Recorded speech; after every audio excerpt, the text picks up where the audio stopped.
making this place a beacon of light that extends from sea to shining sea. May you remain steadfast in the pursuit of the vision of a nation of liberty and justice for all, a home for all who yearn to breathe free. Amen. Amen. The chair has examined the journal of the last day's proceedings and announces to the House the approval thereof. Pursuant to Clause 1 of Rule 1, the journal stands approved. Pledge of Allegiance will be led by the gentleman from New York, Mr. Morelli. I ask members to stand for business to join me in the pledge to the flag. I pledge allegiance to the flag of the United States of America and to the republic for which it stands, one nation, under God, indivisible, with liberty and justice for all. Without objection, the gentleman from New York is Mr. Morelli is recognized for 1 minute. I ask unanimous consent to address the House for 1 minute and revise and extend my remarks. The chair will entertain up to 1 minute. Gentleman is recognized. Thank you, Mr. Speaker. I rise today with great gratitude for the opportunity to welcome Rabbi Peter Stein as our guest chaplain. One of the privileges of our role in Congress is to introduce spiritual leaders from across the country who reflect the depth and diversity of faith in America. This tradition is more than ceremonial. It is a living expression of one of the most fundamental freedoms, the freedom to worship, to lead, and to serve according to one's faith. Rabbi Stein embodies that calling. As a senior rabbi of Temple B'rith Kodesh, he has devoted decades to guiding his congregation with wisdom, compassion, and a deep commitment to justice. He has built bridges across faiths, worked to confront divisions and polarization, and reminded us that even in disagreement, there is a responsibility to listen, to learn, and to treat one another with dignity. Rabbi Stein, we are honored by your presence today, grateful for your leadership, and thankful for the example you set. May your words continue to guide us in the work ahead. With that, Mr. Speaker, I yield back. The chair will entertain 5 further requests for 1-minute speeches on each side of the aisle. For what purpose does the gentleman from Pennsylvania seek recognition? Mr. Speaker, request unanimous consent to address the House for 1 minute and to revise and extend my remarks. Without objection, the gentleman is recognized for 1 minute. Thank you, Mr. Speaker. I rise today to highlight the Juniata Valley Council American Heritage Camporee, which I had the privilege of attending this weekend. This year's camporee, hosted by the Howard PAC and Troop 353, welcomed more than 400 scouts to my hometown of Howard, Pennsylvania, to enjoy a weekend of camping and learning about the core Scout values and American heritage. This year's camporee brought scouts together to participate in interactive sessions at the Eagle Iron Works in Curtin Village, one of the longest-running ironworks in Pennsylvania. Scouts spent the weekend learning the history of ironworking and what life would have looked like more than 100 years ago. I spent Saturday instructing participants in the American Heritage Merit Badge. As an Eagle Scout and a former Scoutmaster of Troop 353, it is always an honor to meet and spend time with the Scouts and learn more about the way they are positively impacting our communities. Mr. Speaker, I thank the Juniata Valley Council, which was established more than 100 years ago, for planning the annual camporee. Special thanks to Tom and Patty Long for leading the planning and the implementation of this event. Thank you, Mr. Speaker, and I yield back the balance of my time. For what purpose does the gentlewoman from Maryland seek recognition? I seek unanimous consent to address the House for 1 minute and to revise and extend my remarks. Without objection, the gentlewoman is recognized for 1 minute. Mr. Speaker, I rise today to honor Alfred Frank Bucci, who I had the pleasure of meeting last year and who we lost just 2 months before his 103rd birthday in Catonsville, Maryland. In World War II, Mr. Bucci served in the 99th Infantry Division during one of the war's most pivotal battles, the Battle of the Bulge. Following the victory, Bucci and his division helped liberate 3 POW camps and 1 Jewish Holocaust concentration camp. He was awarded the Purple Heart for his injuries sustained during his service, and decades later, the French government honored him with the Legion of Honor Medal, France's highest military award. Mr. Bucci continued his lifetime of service by working to improve quality of life for all veterans at the VFW Post 7472 in Ellicott City. He also told his story to students around the world in the spirit of keeping history alive. Today, we honor his sharp wit, his big heart, and his immeasurable devotion to our nation. He leaves behind a historic legacy and is survived by his daughter Joyce, his son-in-law George, his grandson, many nieces, nephews, and friends who were like family. I yield back. For what purpose does the gentleman from North Carolina seek recognition? Mr. Speaker, I ask for unanimous consent to address the House for 1 minute and to revise and extend my remarks. Without objection, the gentleman is recognized for 1 minute. Mr. Speaker, Western North Carolina is still recovering from Hurricane Helene. Families are rebuilding homes, small businesses are getting back on their feet, and communities are working every day to repair critical infrastructure. But now, Mr. Speaker, because some members of Congress have chosen to protect their political interest over serving the folks of America, including those in Western North Carolina, the Disaster Recovery Fund is about to run out of money, putting our recovery in serious jeopardy. This fund supports debris removal, infrastructure repair, and emergency response already underway. Once it's depleted, federal recovery operations will come to a halt, stopping reimbursements, delaying projects, and leaving local governments to shoulder costs that they cannot afford. We cannot allow Washington to continue this dysfunction and derail disaster recovery, or to let the Disaster Relief Fund run dry. I urge my colleagues to act immediately, end the political games, and let's reopen the Department of Homeland Security operations and fully replenish the Disaster Relief Fund so that Western North Carolina can continue rebuilding without interruption. And with that, Mr. Speaker, I yield back. For what purpose does the gentleman from Rhode Island seek recognition? I ask unanimous consent to address the House for 1 minute to revise and extend my remarks. Without objection, the gentleman is recognized for 1 minute. Mr. Speaker, 250 years ago, on May 4th, 1776, the people of Rhode Island became the first in America to declare their independence from the British Crown. 2 months before the signing of the Declaration of Independence in Philadelphia, the Rhode Island General Assembly met in Providence and passed an act of renunciation to separate our state's political ties with the English king. Rhode Islanders have always believed in freedom, democracy, and the right to chart our own course. Our state's founding document in 1663 made us the first place in the Western Hemisphere to allow freedom of religion.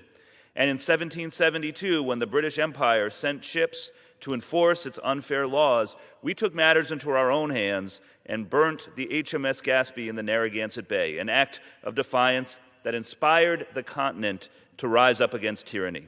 Rhode Island did not just participate in the American Revolution, we launched it. Happy May 4th. I yield back. For what purpose does the gentleman from Florida seek recognition? Mr. Speaker, I ask unanimous consent to address the House for 1 minute and to revise and extend my remarks. Without objection, the gentleman is recognized for 1 minute. Thank you, Mr. Speaker. I come to the floor today to honor the life of Anthony Yanez, a proud son of Key West and a true pillar of the Florida Keys community. Tony was a former Key West commissioner and a larger-than-life figure who dedicated himself to serving others and strengthening the community that he loved. Tony's work supported important local institutions, including the Key West Veterans Memorial and the Center for Animal Welfare and Education. His commitment to his community was not just public, it was personal. He showed up for his neighbors time and time again. Anthony Yanez leaves behind a legacy of service, passion, and love for Key West. He will be deeply missed, but his impact will live on for generations. May he rest in peace. Thank you, and I yield back. For what purpose does the gentleman from New York seek recognition? Mr. Speaker, I ask for unanimous consent to address the House for 1 minute and to revise and extend my remarks. Without objection, the gentleman is recognized for 1 minute. Thank you, Mr. Speaker. Veterans give so much to our country, and it is up to us to take care of them when they become civilians. That means quality, easy-to-access care at VA hospitals and outpatient facilities, and benefits for disability diagnosis, purchasing a home, or learning skills to rejoin the workforce. In Congress, I'm committed to maintaining these benefits for veterans and preventing any action that would require additional hurdles to receive these earned benefits. One major bill I'm supporting is top of mind for veterans, H.R. 1970, providing Veterans Essential Medications Act, will direct the VA to reimburse state homes for the cost of certain costly medications provided to veterans who receive nursing home care. Last year, I visited the Bronx VA Medical Center to speak with staff and veterans about the high quality of services provided there. It's clear that the VA staff is doing everything they can to care for and improve services for veterans. We will push back against any cuts by this administration that renege on our commitment to our veterans. Thank you, Mr. Speaker, and I yield back. For what purpose does the gentleman from Idaho seek recognition? Without objection, the gentleman is recognized for 1 minute. Thank you, Mr. Speaker. I am honored to stand today to remember the life and legacy of a dear friend and fellow Idahoan, Dirk Kempthorne. Dirk was a trusted leader and devoted public servant. Throughout his distinguished career, he served as mayor of Boise, Idaho governor, United States senator, and secretary of the Interior. In each role, Dirk worked tirelessly to strengthen our communities, promote responsible stewardship, and expand opportunity for Idaho families. His leadership helped support job growth, drive commerce, and invest in infrastructure across the Gem State. He was also instrumental in the commissioning of the USS Idaho nuclear submarine, championing support for its crew and their families. Beyond his many accomplishments, Dirk was a loving husband, father, grandfather, just a good man. Rest in peace, my friend. Yield back. The chair announces the speaker's appointment. Oh, I'm sorry. For what purpose does the gentleman from California seek recognition? I rise to address the House for 1 minute and to revise and extend my remarks. The gentlewoman is recognized for 1 minute. Mr. Speaker, I rise today to honor my dear friend, Eva Whitby, who recently passed away, and I send my deepest condolences to her devoted husband, Alex Liu, and family. Eva lived the American dream. She came to the United States as a student with nothing and worked tirelessly to build a very successful business. No matter how much she achieved, she never stopped giving back or lifting others up.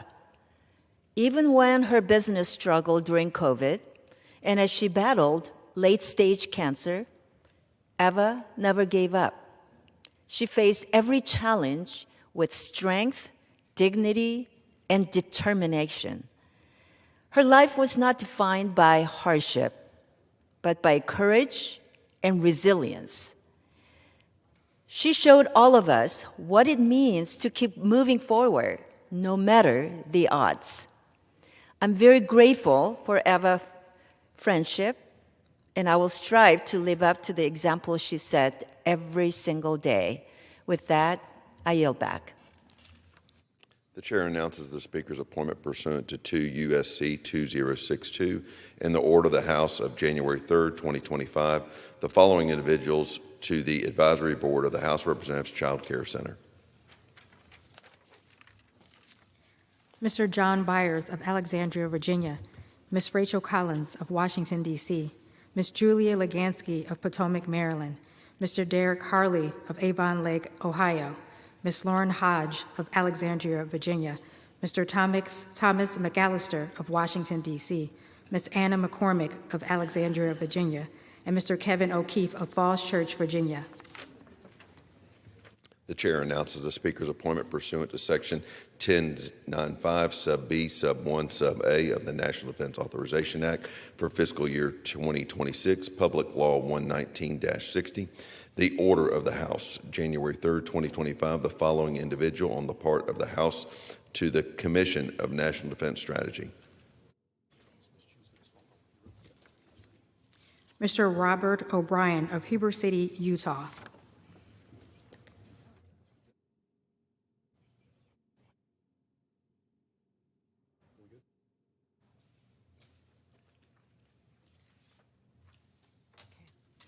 Pursuant to House Resolution 1224 and Rule 18, the Chair declares the House in the Committee of the Whole House on the State of the Union for the further consideration, H.R. 7567. Will the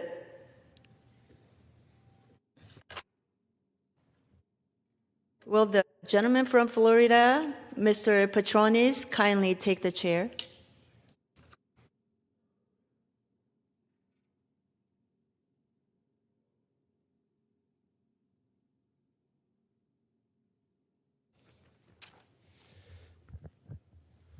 The House is in Committee of the Whole on the State of the Union for further consideration of H.R. 7567, which the clerk will report by title.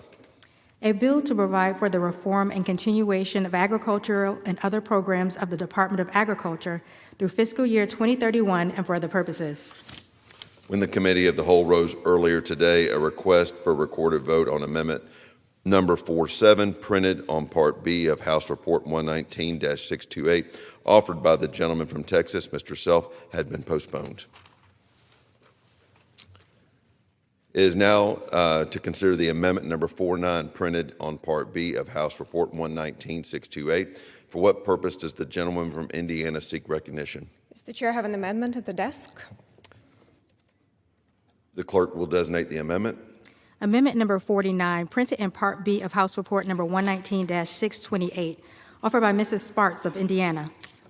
Pursuant to House Resolution 1224, the gentlewoman from Indiana, Ms. Spratz, and a member of each opposing will have 5 minutes. The chair is recognizing the gentlewoman from Indiana. Thank you, Mr. Chair. This amendment is very simple. Does Congress really care about American farmers and consumers, or about big ag screwing them on the farms and in the grocery stores? Does Congress really care about affordability, or is it just a lip service during an election year? All this bill does is exempt large tractors and combines from unreasonable Clean Air Act emission standards we already wait for military equipment in the name of national security. But isn't not food security just as much national security? And really, how much damage to the environment is a combine going to do in 2 weeks in the field? These emission standards, however, are doing real damage to family farms and grocery prices. They make equipment extremely costly, prone to breakdowns, and less reliable, causing delays, fires, and higher prices for consumers. Ask any farmers about DEF, diesel exhaust fluid, and you will hear it. Farm equipment and input costs have increased 30 to 100% in just 5 years. Farmers are struggling to survive, and consumers are struggling to afford groceries. This regulation only benefits large manufacturers like John Deere, controlled by billionaires like Bill Gates and BlackRock CEO Larry Fink. You will hear a lot of BS arguments about the environment, but this has nothing to do with it. It's all about benefiting Wall Street and billionaire donors, while screwing farmers and consumers. And is it not interesting that John Deere runs 2 production lines, one to screw American farmers under heavy regulations, and one for Brazilian farmers with no emission standards? How is American farmers supposed to compete with that? And no one seems to care about those same tractors being used in Brazil and the rainforest lands of the planet being destroyed. Democrats destroyed American mining and manufacturing, and now we appease China. Now they want to do the same to American farming, leaving us begging Brazil to feed us. Brazil, which has teamed up with Russia and China to take us down. I know that big ag lobbyists are working hard through congressional staff, which many of my colleagues unfortunately are controlled by, to defeat this amendment. These staffers have never held a real job. They're not going to be sweating, fixing combine, getting covered with diesel, fuel, grease, and chemicals, losing family farms, or struggling to put food on the table. They will be eating steak dinners at fancy restaurants in D.C. and trying to figure out how they can sell out our country to big money so they can get $1 million paycheck at the age of 30. So if my colleagues truly care about affordability, not Wall Street donors, I urge them to support this common sense amendment. I reserve. The gentleman reserves. For what purpose does the gentlewoman from Minnesota seek recognition? Mr. Speaker, I rise in opposition to this amendment. I yield myself such time as I may consume. The gentlewoman is recognized for 5 minutes. Well, just wow. Just wow. That entire speech is just wow. At the end of the day, we are sitting here talking about the Farm Bill. And this amendment does nothing to materially address the very real issues farmers are facing as they look at planting season today. And all I could really hear is the word Brazil. We have forced our largest export markets, like China, to Brazil and Argentina because of bad policies from this administration. I'm pretty sure that my farmers back home in Minnesota are far more concerned about how they're going to afford fertilizer to make it to next year without a substantial loss than they are about emission standards on their tractors. And the cost of diesel, it's gone up 50% since the start of the war in Iran. Where are my colleagues' amendments today forcing this administration into policies that actually help family farmers? The tariffs have sent our trading partners to other markets, perhaps never to come back. And let's talk about the domestic markets that we could be expanding into in this country, like year-round E15. But are we taking a vote on year-round E15 today? No, because my Republican colleagues cannot even get themselves pulled together. Folks, if we're going to talk about helping farmers' bottom line, this bill and this amendment, it does nothing to help them. We are going to be right back where we are 1 year from now, asking what is going to save family farms if we pass this version of a farm bill. And this amendment does absolutely nothing to help anyone.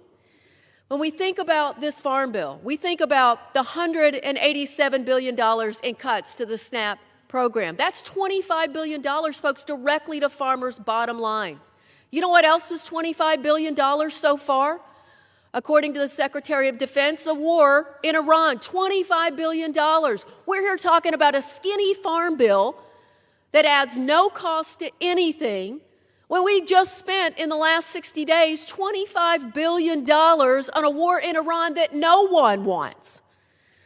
Folks, this amendment is terrible, not to mention the critical role of the Clean Air Act in making sure that the health and safety of Americans across this country is secure.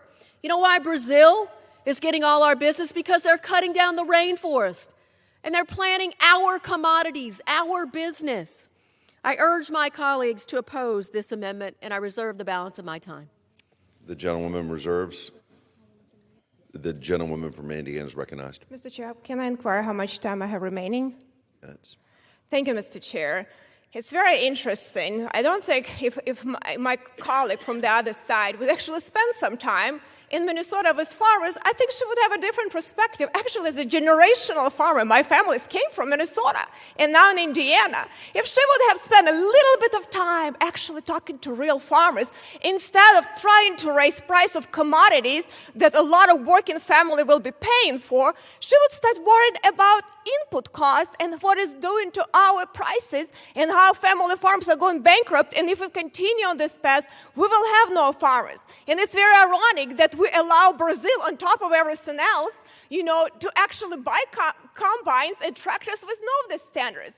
It's really sad for me to see what this institution has become. I came from very terrible country with communist corruption and see how reckless, how heartless we became, and how we don't really care about real people on the ground, that hardworking farmers, hardworking Americans that are trying to make ends meet and try to just increase prices from everyone and getting out of the business because they know if they create oligopolies in farming and farmers are going to lose their farms, they're going to control them, go drag them to this committee, and they're going to be puppets to the government, and that's what they want. That's the country I grew up in. And I hope we have some people in this institution that still care about real people on the ground, not big donors, not BS presentations, and all of this Wall Street funds like BlackRock that makes a ton of money on it. I reserve. The gentlewoman reserves. The gentleman from Minnesota is recognized. Mr. Speaker, my beautiful congressional district in Minnesota is 40% covered in corn and soybeans every single summer. And right now, those farmers, they have nowhere to sell their crops. And why is that? Because we have systematically, under this administration's policies, created a situation where there are no export markets. Folks, I don't know where we're talking to family farmers, but the ones that I talk to, their input costs are so high, and that's being driven by bad policy. Their input costs are high because fertilizer costs are out of control, and apparently the administration doesn't even know how much farmers have already secured their fertilizer. It's just nonsense what the Secretary of Agriculture said about, they've already bought their fertilizer, so this doesn't matter whatsoever. And what about diesel cost? We know that farmers are facing a loss, and instead of standing here today and talking about more farm relief because of the bad policies of this administration, the Farm Bureau says that our farmers have lost $54 billion in the last year. And the administration offers $12 billion in relief, a small fraction of what is needed. Well, we have a bill. We had an amendment. It wasn't made in order. $17 billion in additional relief to our family farmers. But this administration, they don't want to do that. They want to keep promising the world and telling the farmers that they love them, and then absolutely doing nothing to help our family farmers. E15 is a good example. We could expand our domestic markets in this country today, but no, we've said, Lucy with the football again on E15. We're going to take it away, and we'll come back in 2 more weeks. And reporting is that they're going to change the bill at this point. If you want to change the bill, change it back to my bill that would allow for year-round E15 that actually would save money. And with that, Mr. Chair, I yield my time. Mr. Chair, how much time do I have remaining? Gentleman yields. The gentlewoman from Indiana is recognized. How much time do I have remaining, Mr. Chair? 30 seconds.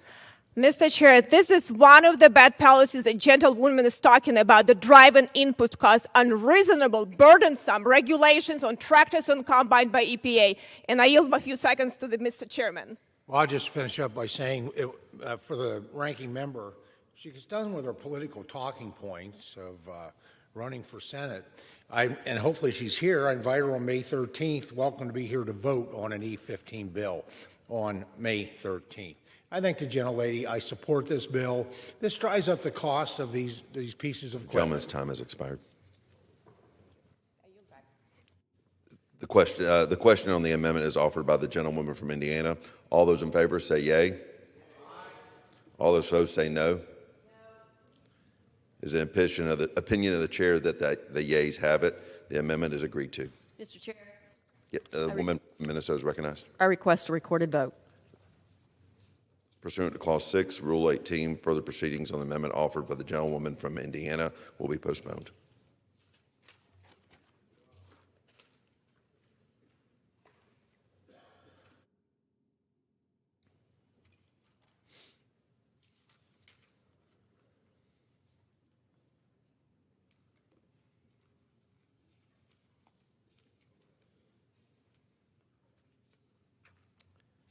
It is now the order to consider Amendment Number 50, printed in Part B of House Report 119-628. For what purpose does the gentleman from Florida seek recognition? I have an amendment at the desk.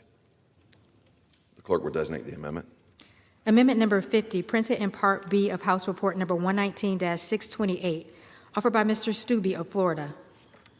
Pursuant to House Resolution 1224, the gentleman from Florida, Mr. Stubbe, and a member opposed will control 5 minutes. The chair is recognizing the gentleman from Florida. Thank you, Mr. Speaker. The agricultural land of the United States should be owned by Americans, not by foreign adversaries, hostile regimes, or those who actively seek to undermine the economic, food, and national security of the American people. Right now, federal law does not have a forceful provision that strictly denies entities and persons affiliated with foreign adversaries and state sponsors of terrorism from buying up American farmland. The same governments that hack our critical infrastructure, poison our communities with fentanyl, and dare to surpass the United States on the world stage are slowly acquiring American farmland acre by acre, county by county, and state by state. My amendment is simple. It would prohibit the purchase of agricultural land by foreign adversaries and state sponsors of terrorism. The fact that our enemies and their accomplices are already not firmly restricted from purchasing ag land in our nation should alarm every member of this body.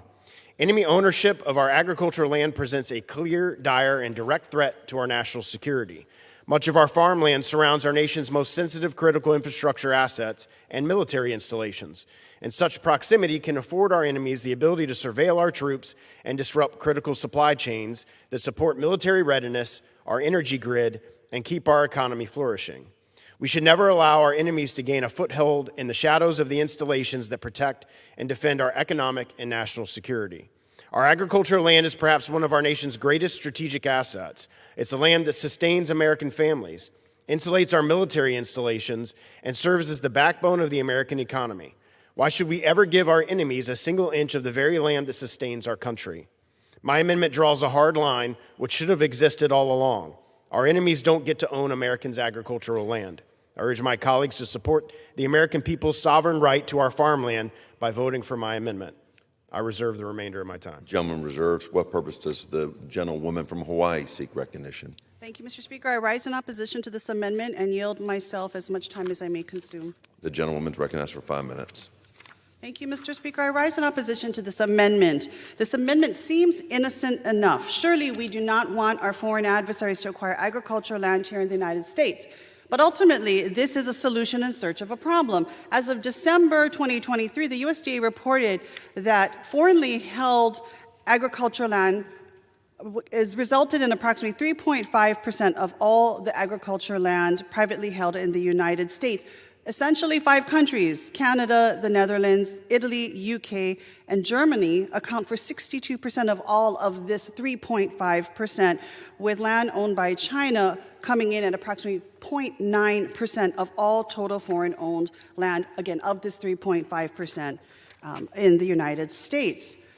The definition is also very general and leaves the president with a lot of discretion to decide which countries or people fit within the definition. We have seen President Trump turn against longstanding allies and partners, calling them adversaries and targeting individuals who stand up to him or refuse to bow down before him. Allowing a president, any president, to target land holdings seems like a very dangerous tool to place in the hands of our current president. And let's be clear, I share the concern about protecting U.S. ag land and national security, but this amendment is overly broad and risks serious unintended consequences.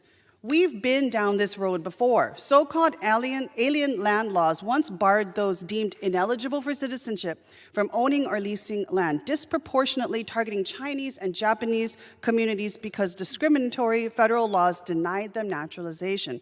And in recent years, states such as Florida and Texas have passed laws restricting ownership of ag land by citizens or entities from foreign adversaries, which has resulted in xenophobic and discriminatory practices against Asian Americans. Realtors literally concerned about selling land to Chinese Americans, insinuating any kind of affiliation to the CCP.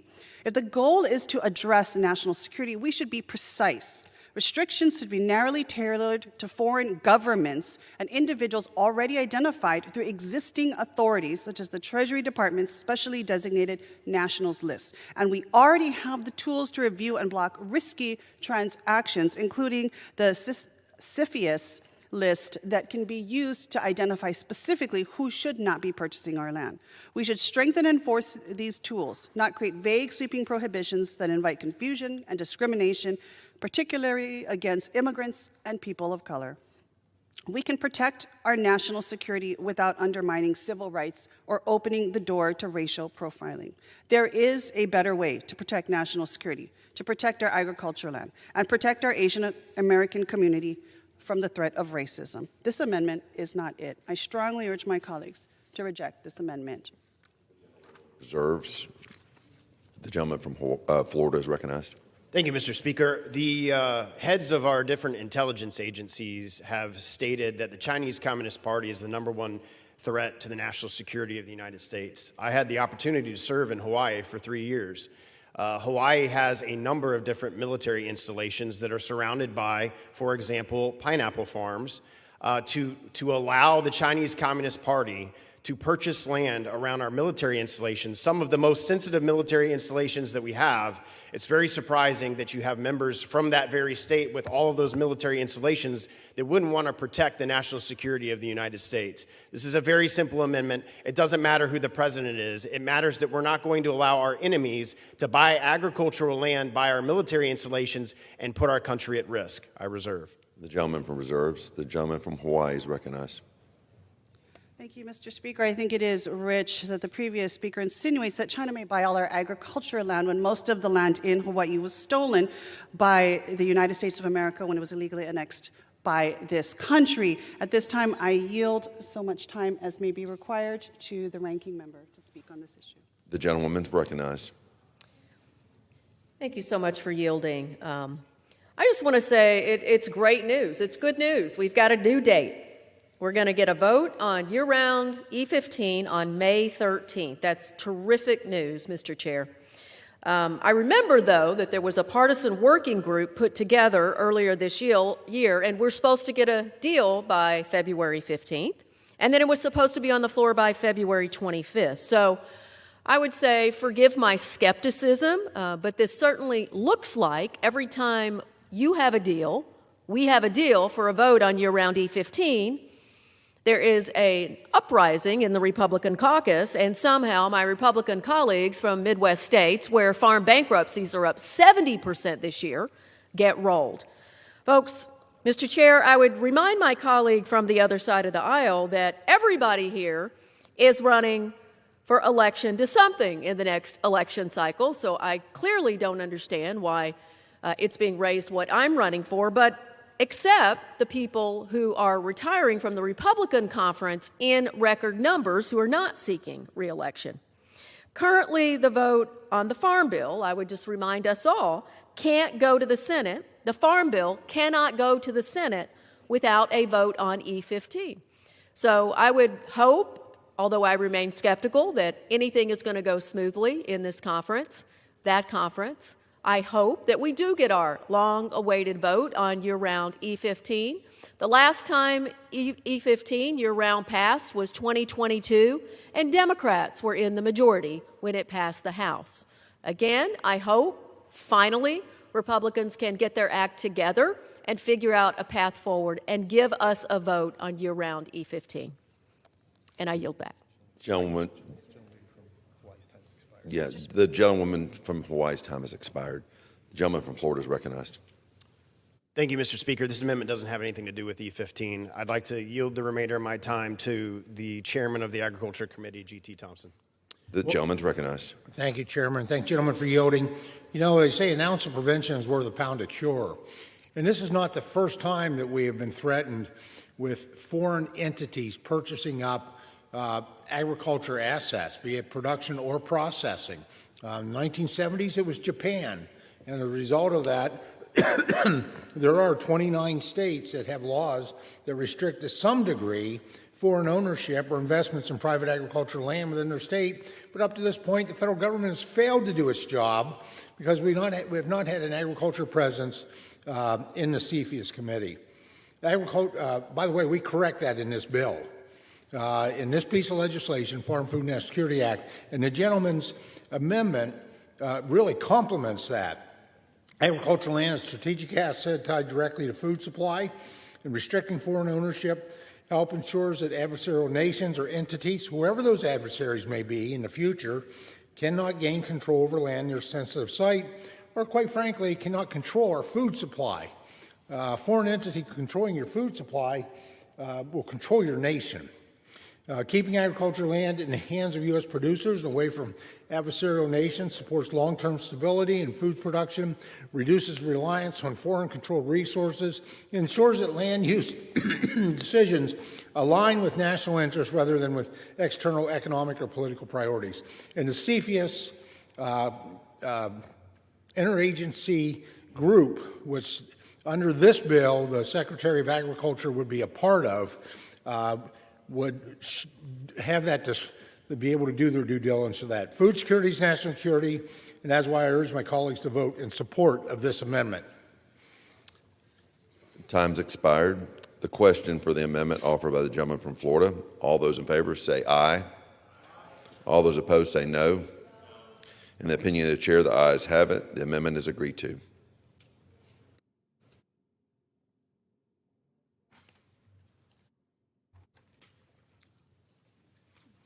It is now in order to consider amendment number 5.1, printed in Part B of the House Report 119-628. For what purpose does the gentleman from Florida seek recognition? I have an amendment at the desk. Clerk will designate the amendment. Amendment number 51, printed in Part B of House Report number 119-628, offered by Mr. Stube of Florida. Pursuant to House Resolution 1224, the gentleman from Florida, Mr. Stube, and a member opposed to each will control 5 minutes. The chair recognizes the gentleman from Florida. Thank you, Mr. Speaker. I rise today to offer an amendment defending the integrity of honey and the livelihood of the Americans who produce it. My amendment establishes clear, direct, and enforceable testing standards for pure and authentic honey and ensures that claims regarding honey's purity, floral source, origin, grade, and authenticity are backed by rigorous and verifiable testing here in the United States. All under standards we control, laboratories that we oversee, and methods that we recognize. And it makes one thing unmistakably clear.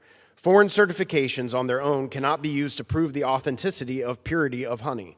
Today, our markets are flooded with diluted, falsely labeled, adulterated, and fake honey. Far too often, such inauthentic honey is imported to our country and lands on the shelves of American grocery stores to the deceit of the American consumer and to the discredit of the thousands of American beekeepers and honey producers across our country. This is not just a technical oversight, but confirmation of an exploited system that favors foreign producers over the Americans that keep our food supply stable and our economy flourishing. And while this exploitation continues, American beekeepers and honey producers are being undercut in their own market, forced to compete against fraud dressed up as food. But most importantly, my amendment upholds the principle that consumers deserve to not be deceived in the foods that they consume. This amendment helps to restore trust for the American consumer, returns fairness for honey producers, and sends a message to the United States we will not be a dumping ground for fake and fraudulent products that cheat producers and mislead consumers. I urge my colleagues to stand with American producers and support my amendment. I reserve. The gentleman reserves. What purpose does the gentlewoman from Minnesota seek recognition? Mr. Speaker, I rise in opposition to this amendment. I yield to myself such time as I may consume. The gentlewoman is recognized for 5 minutes. Mr. Speaker, it's extremely important to support a regulated, safe supply of honey products in the United States. And while I believe we can move forward on testing and creating a more consistent market, the complete exclusion of testing in some of our most reliable trade partners is an issue in this text. I believe there's a compromise between better testing and creating rifts between trusted exporters. I look forward to working with the Congressman on honey regulation through the FDA, but I will have to vote no on this amendment today. And with that, I'd like to yield my time to Mr. McGovern. Thank you, Mr. Speaker. I just want to remind everybody what's happening. I did this last night, but I feel I have to do it again today. We are considering on the floor a 5-year farm bill that, quite frankly, does nothing for our farmers and screws over poor people and maintains the nearly $200 billion in cuts to SNAP. It is going to make hunger worse in this country. It may not matter to my Republican colleagues, but it matters to many of us on this side of the aisle. And I want to remind my friends that hundreds of amendments were offered, including many by Republican members of Congress, and hundreds of those amendments were blocked by this Republican leadership. 70% of Republican amendments were blocked. That should bother everyone on the Republican side. 90% of Democratic amendments were blocked. And all of this was debated. Most of this bill was debated in the middle of the night. I mean, I was on the floor at 12 midnight, 1 o'clock in the morning. This is what Republicans do. They bring important bills to the floor in the middle of the night. They're like vampires. I mean, they're afraid to talk about this stuff in the light of day. And here we are now wrapping this up in the early, at 9:45. But the majority of this bill was debated when everybody was asleep. This is crazy. This is a lousy process. And one of the things I've learned in my years here is that crappy processes, give way to crappy pieces of legislation. In fact, the way this is written, if anyone bothers to read it, I mean, the word I would use to describe it, I can't use on the House floor because my words would be taken down. We need to do better here. And this is a chance for my Republican colleagues to stand with us and say no. Let's do this right. This is a big deal. This is an important bill. And the way it is written, it is insufficient to meet the needs of our farmers, and it is insufficient to deal with a rising hunger crisis in this country. I mean, for God's sake, let's legislate here, and let's not be afraid to have other people on both sides of the aisle be able to contribute. This is lousy. This is terrible. This process sucks. I'm ashamed of what we're doing here today, and I thank the gentlelady for yielding. I'll reserve. The gentlewoman reserves. The gentleman from Florida is recognized. Thank you, Mr. Speaker. Americans have the right when they go to the grocery store to know that the honey that they are purchasing is not adulterated fake honey from places like the Chinese Communist Party in Brazil. They should know what their honey is. They should know that it's actual honey that they're purchasing. This amendment gives the Americans the ability to do that. I can't think of anybody that would be opposed to that. I refer the remainder of my time to the chairman of the committee. I yield. The gentleman is recognized. Ask how much time remains. 3 minutes. Very good. Well, I thank the gentleman for yielding. I thank the gentleman for bringing up this important amendment. I can't believe that anyone is opposed to just making sure that honey is healthy. It's produced in the United States. It just shows you the politics of my friends on the left side of the aisle, the Democrats. And so let me address this amendment first. As with all food quality provisions, it's important that we're relying on high-quality science and methods to make sure that when products are making claims regarding their quality, purity, and authenticity, it be confirmed. And this amendment brings that certainty to the honey industry in the United States, protecting by producers and consumers. And, you know, there's a great secondary benefit of making sure that the honey industry is successful, because we need those pollinators. We need those pollinators for everything, for our food, for, you know, beautiful flowers, for anything that grows, basically. Pollination is such an important part of that. And so to be opposed to this amendment is to be opposed to American agriculture. But I'm not surprised by that. The accusations of that this is a partisan bill, I wish people were paying closer attention. I think folks that know this bill know that we are. This is a bill that has, 140, the core of it, 140 bipartisan Republican and Democrat bills, marker bills in this. 40 bills just led by Democrats that went into this. When we did the amendment in the committee, 100 amendments. 100 amendments in the committee markup process, and what got adopted was basically 50-50.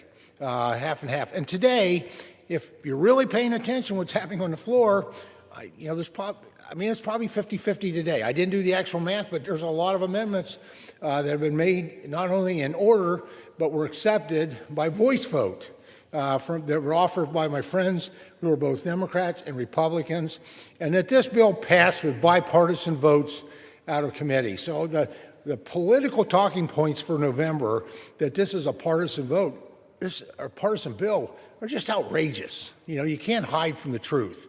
And so, but getting back to the sweet topic of honey, I think this is a great amendment, and and I support this amendment, urge my colleagues to do the same, and I yield back. Gentleman reserves. Gentlewoman from Minnesota is recognized. Mr. Chairman, can I inquire on time? 2 minutes. Thank you. Again, with respect to this amendment, I do believe there's a compromise between better testing and creating rifts between our trusted exporters. And the minority would be happy to work with the majority and the congressman on honey regulation through FDA, but we don't believe that this is the answer. Many of us were here pretty much all night last night.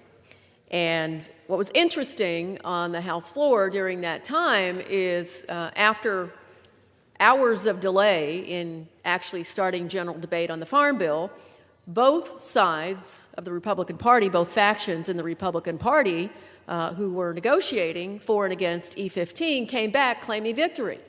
And I'm just raising this issue because I personally witnessed both sides saying that they had a gentleman's agreement to bring E15 to the floor and not to bring E15 to the floor.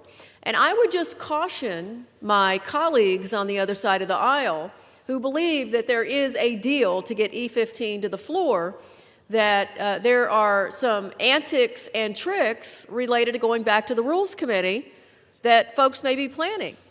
Look, at the end of the day, unfortunately, Republican leadership has a history of promising something different to a number of different factions within the Republican Party. Hell, Democrats over here, you don't need us to be your adversary because you're your own worst enemies these days. We just sort of pop the popcorn and watch this stuff happen. But as this happens, I'm not rooting for you all to be at war with each other. I'm rooting for good public policy in this country. Year-round E15 is not getting a vote today. And to me, that is a really sad day that the Republican conference can't vote for a common sense bill that's going to lower the cost of gasoline at a time when the war in Iran is driving up gas prices. Thank you, Mr. Chair. I yield back. Gentleman from Florida is recognized. Thank you, Mr. Speaker. Americans want to know that when they buy honey from the supermarket or from their local grocery store, that it is authentic, genuine, not adulterated honey from another country. I yield back. The question on the amendment is offered by the gentleman from Florida. All those in favor say aye. All those opposed say no. In the opinion of the chair, the ayes have it. The amendment is agreed to.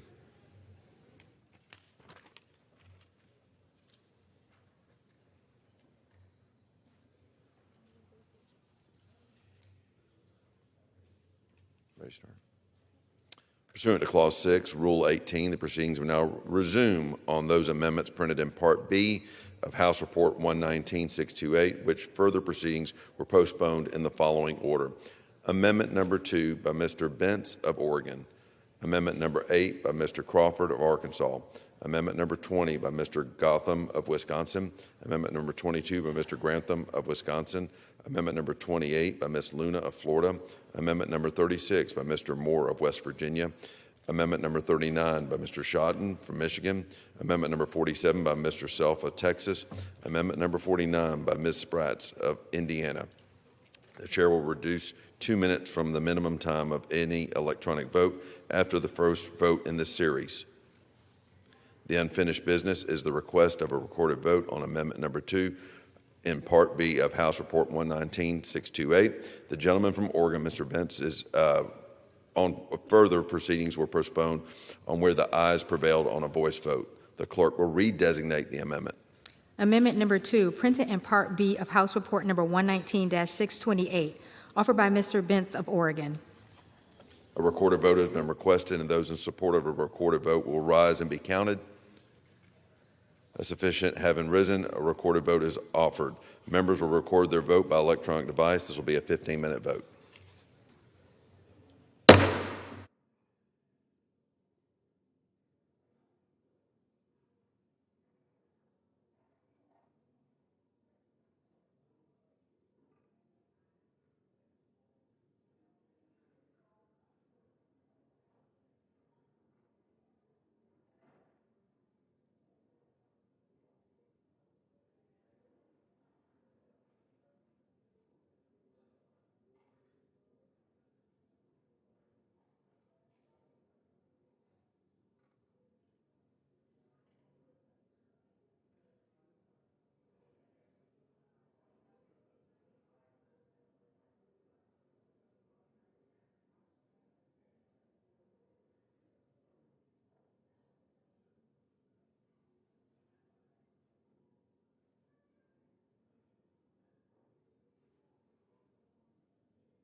On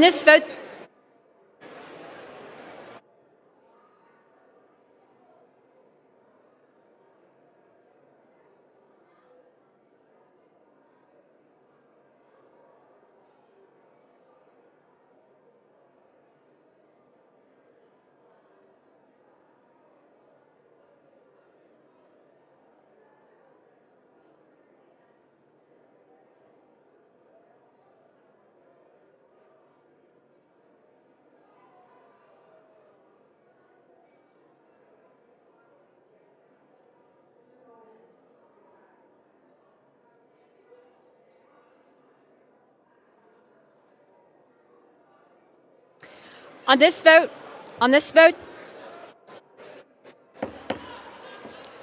vote, the yeas are 210, the nays are 216. The amendment is adopted. Not adopted, I'm sorry. The amendment is not adopted. The unfinished business is the request for a recorded vote on amendment number 8, printed in Part B of House Report 119-628 by the gentleman from Arkansas, Mr. Crawford, on which the further proceedings were postponed and on which the ayes prevailed by voice vote. The clerk will redesignate the amendment.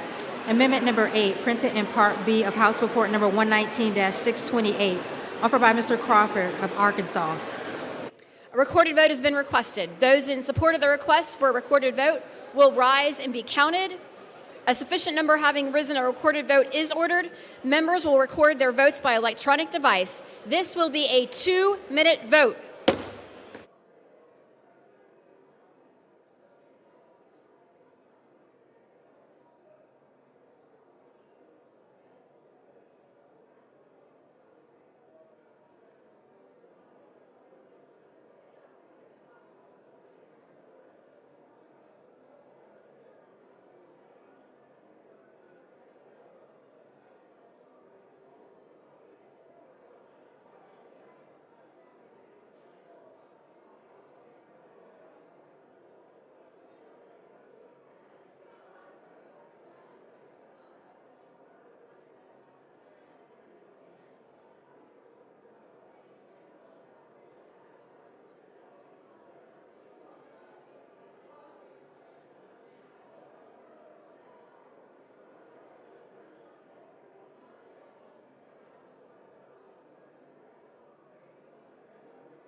Vote. The yeas are 384, the nays are 35. The amendment is adopted.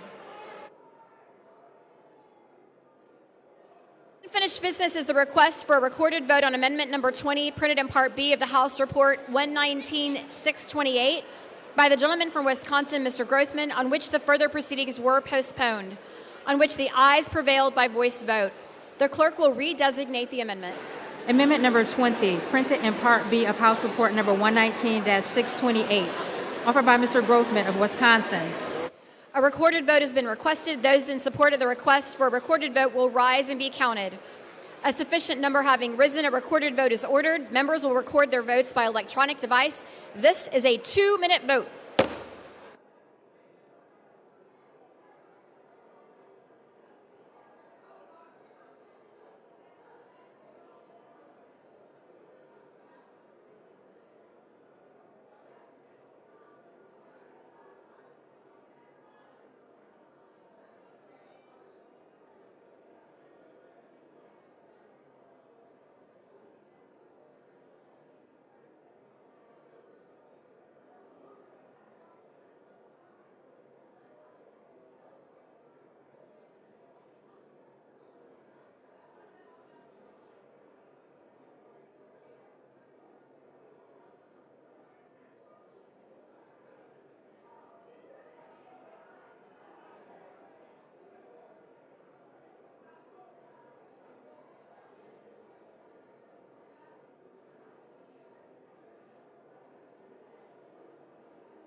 On this vote, the yeas are 416, the nays are 8. The amendment is adopted. The unfinished business is the request for a recorded vote on amendment number 22, printed in Part B of the House Report 119-628 by the gentleman from Wisconsin, Mr. Grothman, on which the further proceedings were postponed and on which the noes prevailed by voice vote. Redesignate the amendment. Amendment number 22, printed in Part B of House Report number 119-628, offered by Mr. Grothman of Wisconsin.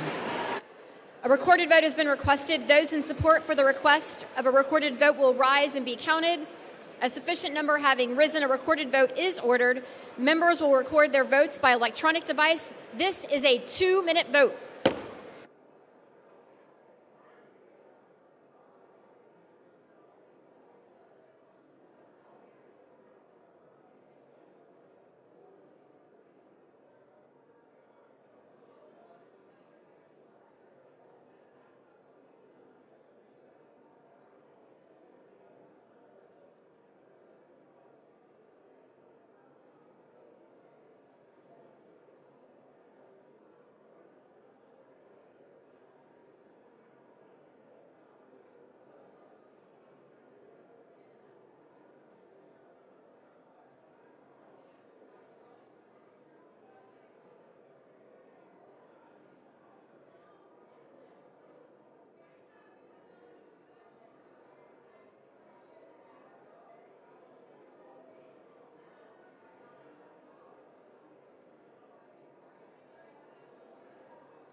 On this vote, the yeas are 69, the nays are 355. The amendment is not adopted. The unfinished business is the request for a recorded vote on the amendment number 28, printed in Part B of the House Report 119-628 by the gentlewoman from Florida, Ms. Luna, on which further proceedings were postponed, and on which the noes prevailed by voice vote. The clerk will redesignate the amendment. Amendment number 28, printed in Part B of House Report number 119-628, offered by Mrs. Luna of Florida. A recorded vote has been requested. Those in support of a request for a recorded vote will rise and be counted. A sufficient number having risen, a recorded vote is ordered. Members will record their votes by electronic device. This will be a 2-minute vote.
On this vote, the yeas are 280, the nays are 142. The amendment is adopted. The unfinished business is the request for a recorded vote on amendment number 36, printed in Part B of the House Report 119-628 by the gentleman from West Virginia, Mr. Moore, on which further proceedings were postponed and on which the ayes prevailed by voice vote. The clerk will redesignate the amendment. Amendment number 36, printed in Part B of House Report number 119-628, offered by Mr. Moore of West Virginia. A recorded vote has been requested. Those in support of a request for a recorded vote will rise and be counted. A sufficient number having risen, a recorded vote is ordered. Members will record their votes by electronic device. This will be a 2-minute vote.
On this vote, the yeas are 187, the nays are 239. The amendment is not adopted.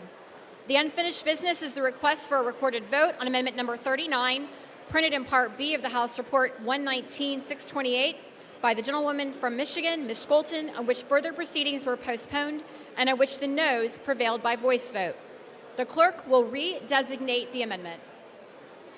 Thank you. Amendment number 39, printed in Part B of House Report number 119-628, offered by Ms. Scholten of Michigan. A recorded vote has been requested. Those in support of the request for a recorded vote will rise and be counted. A sufficient number having risen, a recorded vote is ordered. Members will record their votes by electronic device. This is a 2-minute vote.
On this vote, the yeas are 233, the nays are 194. The amendment is adopted.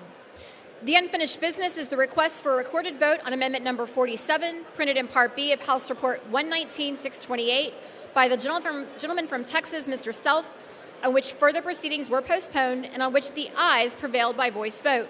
The clerk will redesignate the amendment. Amendment number 47, printed in Part B of House Report number 119-628, offered by Mr. Self of Texas. A recorded vote has been requested. Those in support of the request for a recorded vote will rise and be counted. A sufficient number having risen, a recorded vote is ordered. Members will record their votes by electronic device. This is a 2-minute vote.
Voted.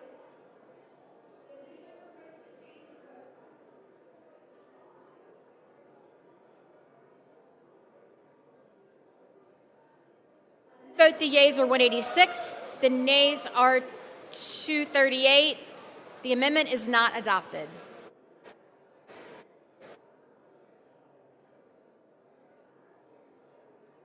The unfinished business is the request for a recorded vote on amendment number 49, printed in Part B of the House Report 119-628 by the gentlewoman from Indiana, Ms. Spartz, on which the further proceedings were postponed and on which the ayes prevailed by voice vote. The clerk will redesignate the amendment. Amendment number 49, printed in Part B of House Report number 119-628, offered by Mrs. Spartz of Indiana. A recorded vote has been requested. Those in support of a request for a recorded vote will rise and be counted. A sufficient number having risen, a recorded vote is ordered. Members will record their vote by electronic device. This is a 2-minute vote.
Voted.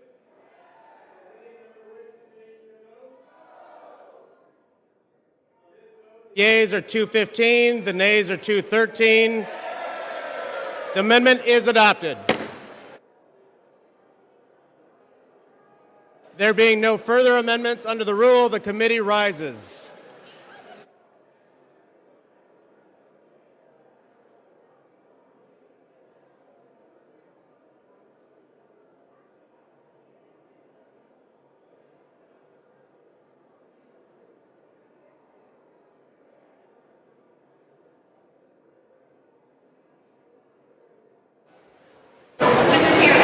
Madam Speaker, the Committee of the Whole House on the State of the Union has had under consideration H.R. 7567 and pursuant to House Resolution 1224, I report the bill as amended by that resolution back to the House with sundry further amendments adopted in the Committee of the Whole.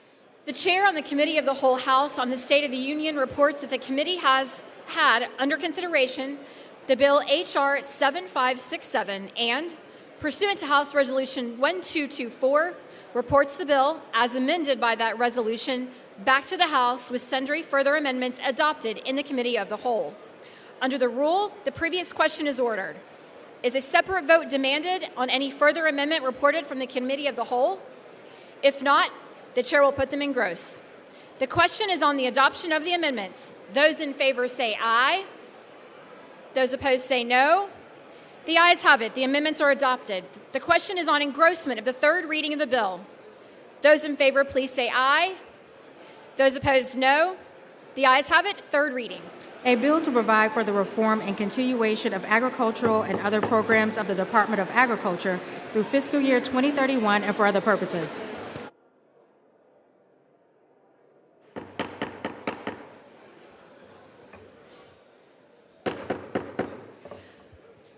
For what purpose does the gentlewoman from Minnesota seek recognition? Madam Speaker, I have a motion to recommit at the desk. The clerk will report the motion. Ms. Craig of Minnesota moves to recommit the bill H.R. 7567 to the Committee on Agriculture. Pursuant to Clause 2B of Rule 19, the previous question is ordered on the motion to recommit. The question is on the motion to recommit. Those in favor say aye. Those opposed say no. In the opinion of the chair, the noes have it. Madam Speaker, I ask for the yeas and nays. The yeas and nays have been requested. Those in favor of voting by the yeas and nays will rise. A sufficient number having risen, the yeas and nays are ordered. Members will record their votes by electronic device. Pursuant to Clause 9 of Rule 20, this 5-minute vote on the motion to recommit will be followed by a 5-minute vote on passage of the bill if ordered. This is a 5-minute vote.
On this vote, the yeas are 211, the nays are 214. The motion is not adopted.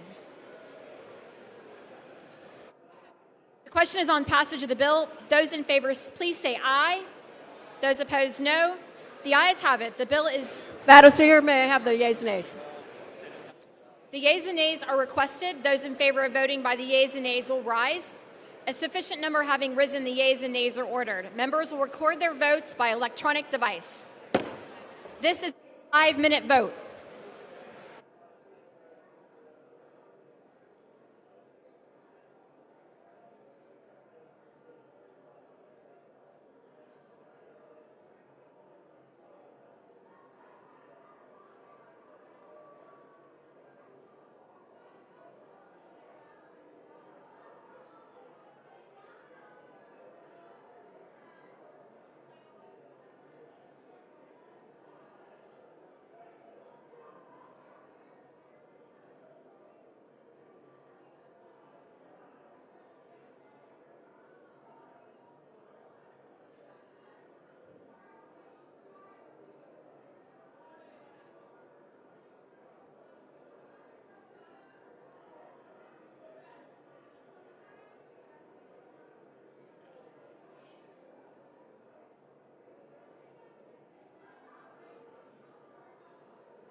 On this vote, the yeas are 224, the nays are 200. The bill is passed. Without objection, a motion to reconsider is laid on the table.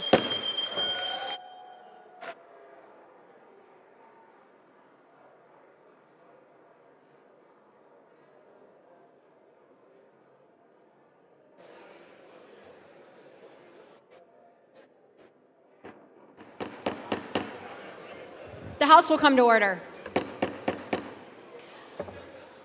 For what purpose does the gentleman from Pennsylvania seek recognition? The House will be in order. You be in order. Lost one. Unanimous consent that the clerk be authorized to make technical corrections in the engrossment of H.R. 7567 to include corrections in spelling, punctuation, section numbering, and cross-referencing, and the insertion of appropriate headings. Without objection.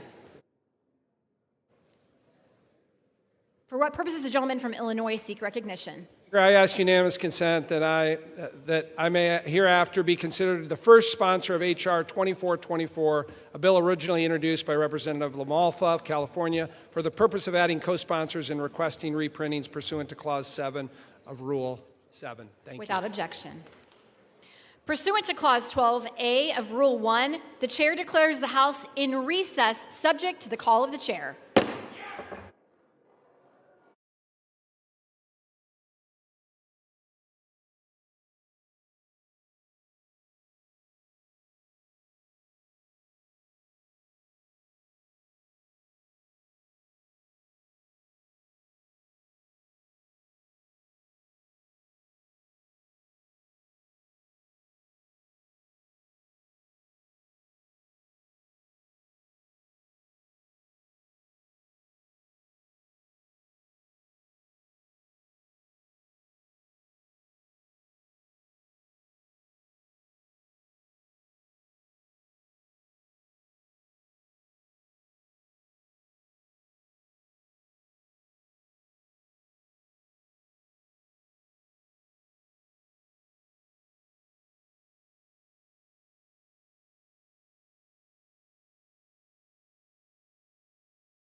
The House will be in order. For what purpose does the gentleman from Missouri seek recognition? I ask unanimous consent to take from the Speaker's table the bill H.R. 7147 with the House amendment to the Senate amendment thereto, to recede from the House amendment and to concur in the Senate amendment. Objection is heard. Objection is heard. Pursuant to Clause 8 of Rule 20, the Chair will postpone further proceedings today on motions to suspend the rules on which a recorded vote or the yeas and nays are ordered, or votes objected to under Clause 6 of Rule 20. The House will resume proceedings on postponed questions at a later time. For what purpose does the gentleman from Missouri seek recognition? Mr. Speaker, I move that the House suspend the rules and recede from the House amendment to the Senate amendment to H.R. 7147 and concur in the Senate amendment. The clerk will report the title of the bill. H.R. 7147, an act making further consolidated appropriations for the fiscal year ending September 30th, 2026, and for other purposes. Senate amendment. Pursuant to the rule, the gentleman from Missouri, Mr. Alford, and the gentlewoman from Connecticut, Ms. DeLauro, will each control 20 minutes. The chair recognizes the gentleman from Missouri. Mr. Speaker, I ask unanimous consent that all members have 5 legislative days to revise and extend their remarks and include extraneous material on the measure under consideration. Without objection. Mr. Speaker, I yield as much time as I may consume. The gentleman is recognized. I want to begin with a simple reminder. We are here today to fully fund the Department of Homeland Security. Tomorrow, many of our dedicated DHS workers, heroes who show up each and every day to secure our borders, to screen our passengers in our airports, and protect our homeland, will be unpaid yet again. Some in the Department of Homeland Security will even begin to get furlough notices tomorrow. Republicans refuse to let that happen, Mr. Speaker. You know, we've tried to do this the right way. We've gone through the appropriations process. We passed all 12 bills to fully fund the 2026 budget. We had agreements at the very top level, including Homeland.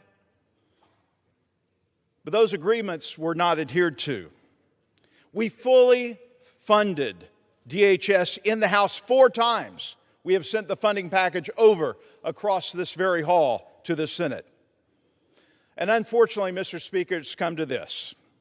We must pay our DHS workers. We must get back to the work that the American people sent us here to do. No more obstruction, no more games, no more delays. Let's get this done, and let's get back to work. I urge my colleagues to support this bill, and I reserve the balance of my time. The gentleman reserves. The gentlewoman from Connecticut is recognized.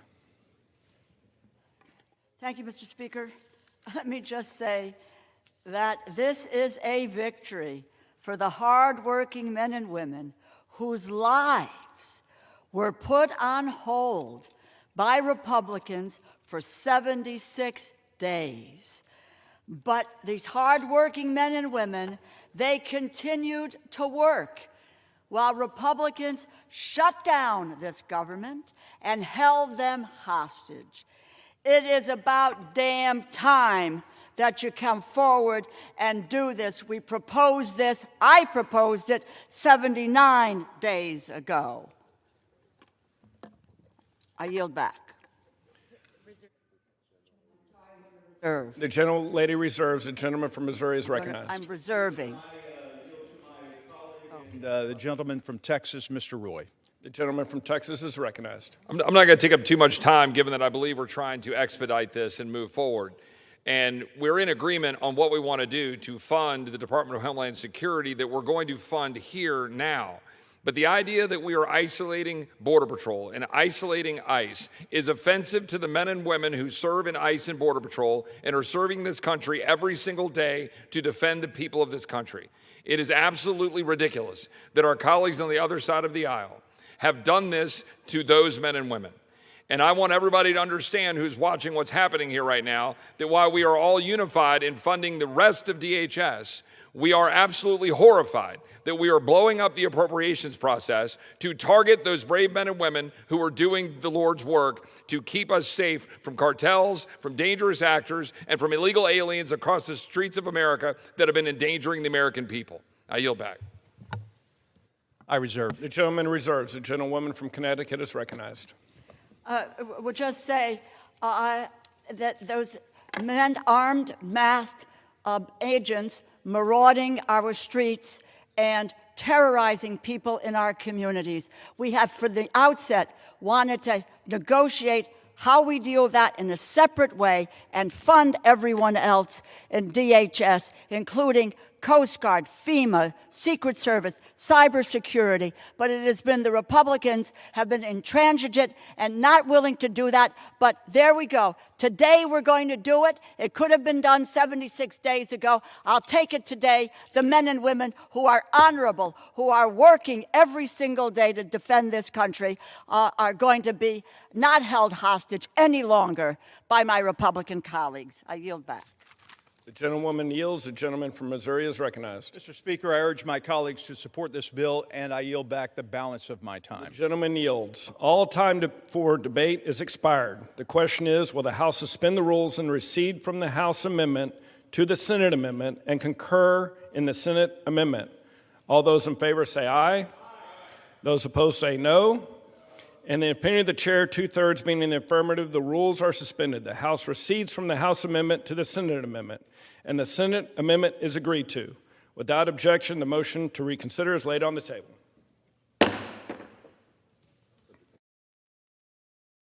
Pursuant to Clause 12A of Rule 1, the chair declares the House in recess, subject to call of the chair.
The chair will receive a message.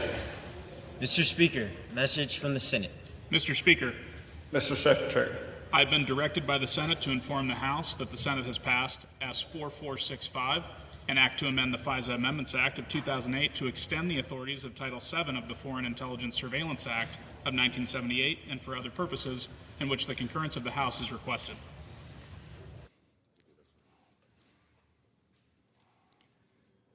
Pursuant to Clause 4 of Rule 1, the following enrolled bill was signed by the Speaker on Thursday, April 30th, 2026. H.R. 7147, making further consolidated appropriations for the fiscal year ending September 30th, 2026, and for other purposes.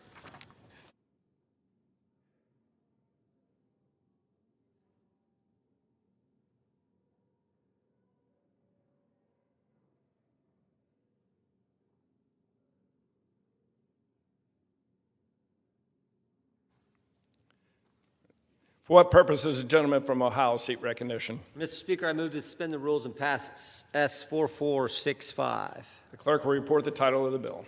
Senate 4465, an act to amend the FISA Amendments Act of 2008 to extend the authorities of Title VII of the Foreign Intelligence Surveillance Act of 1978 and for other purposes. Pursuant to the rule, the gentleman from Ohio, Mr. Jordan, and the gentleman from Maryland, Mr. Raskin, each will control 20 minutes.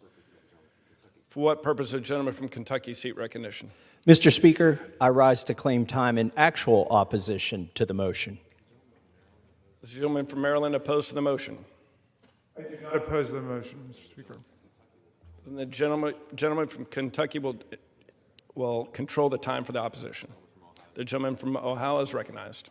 It's unanimous consent that all members may have 5 legislative days in which to revise and extend their remarks and to insert extraneous material on S-4465. Without objection. Mr. Speaker, I yield the gentleman from Maryland, Mr. Raskin, 10 minutes, and ask unanimous consent that he be permitted to control that time.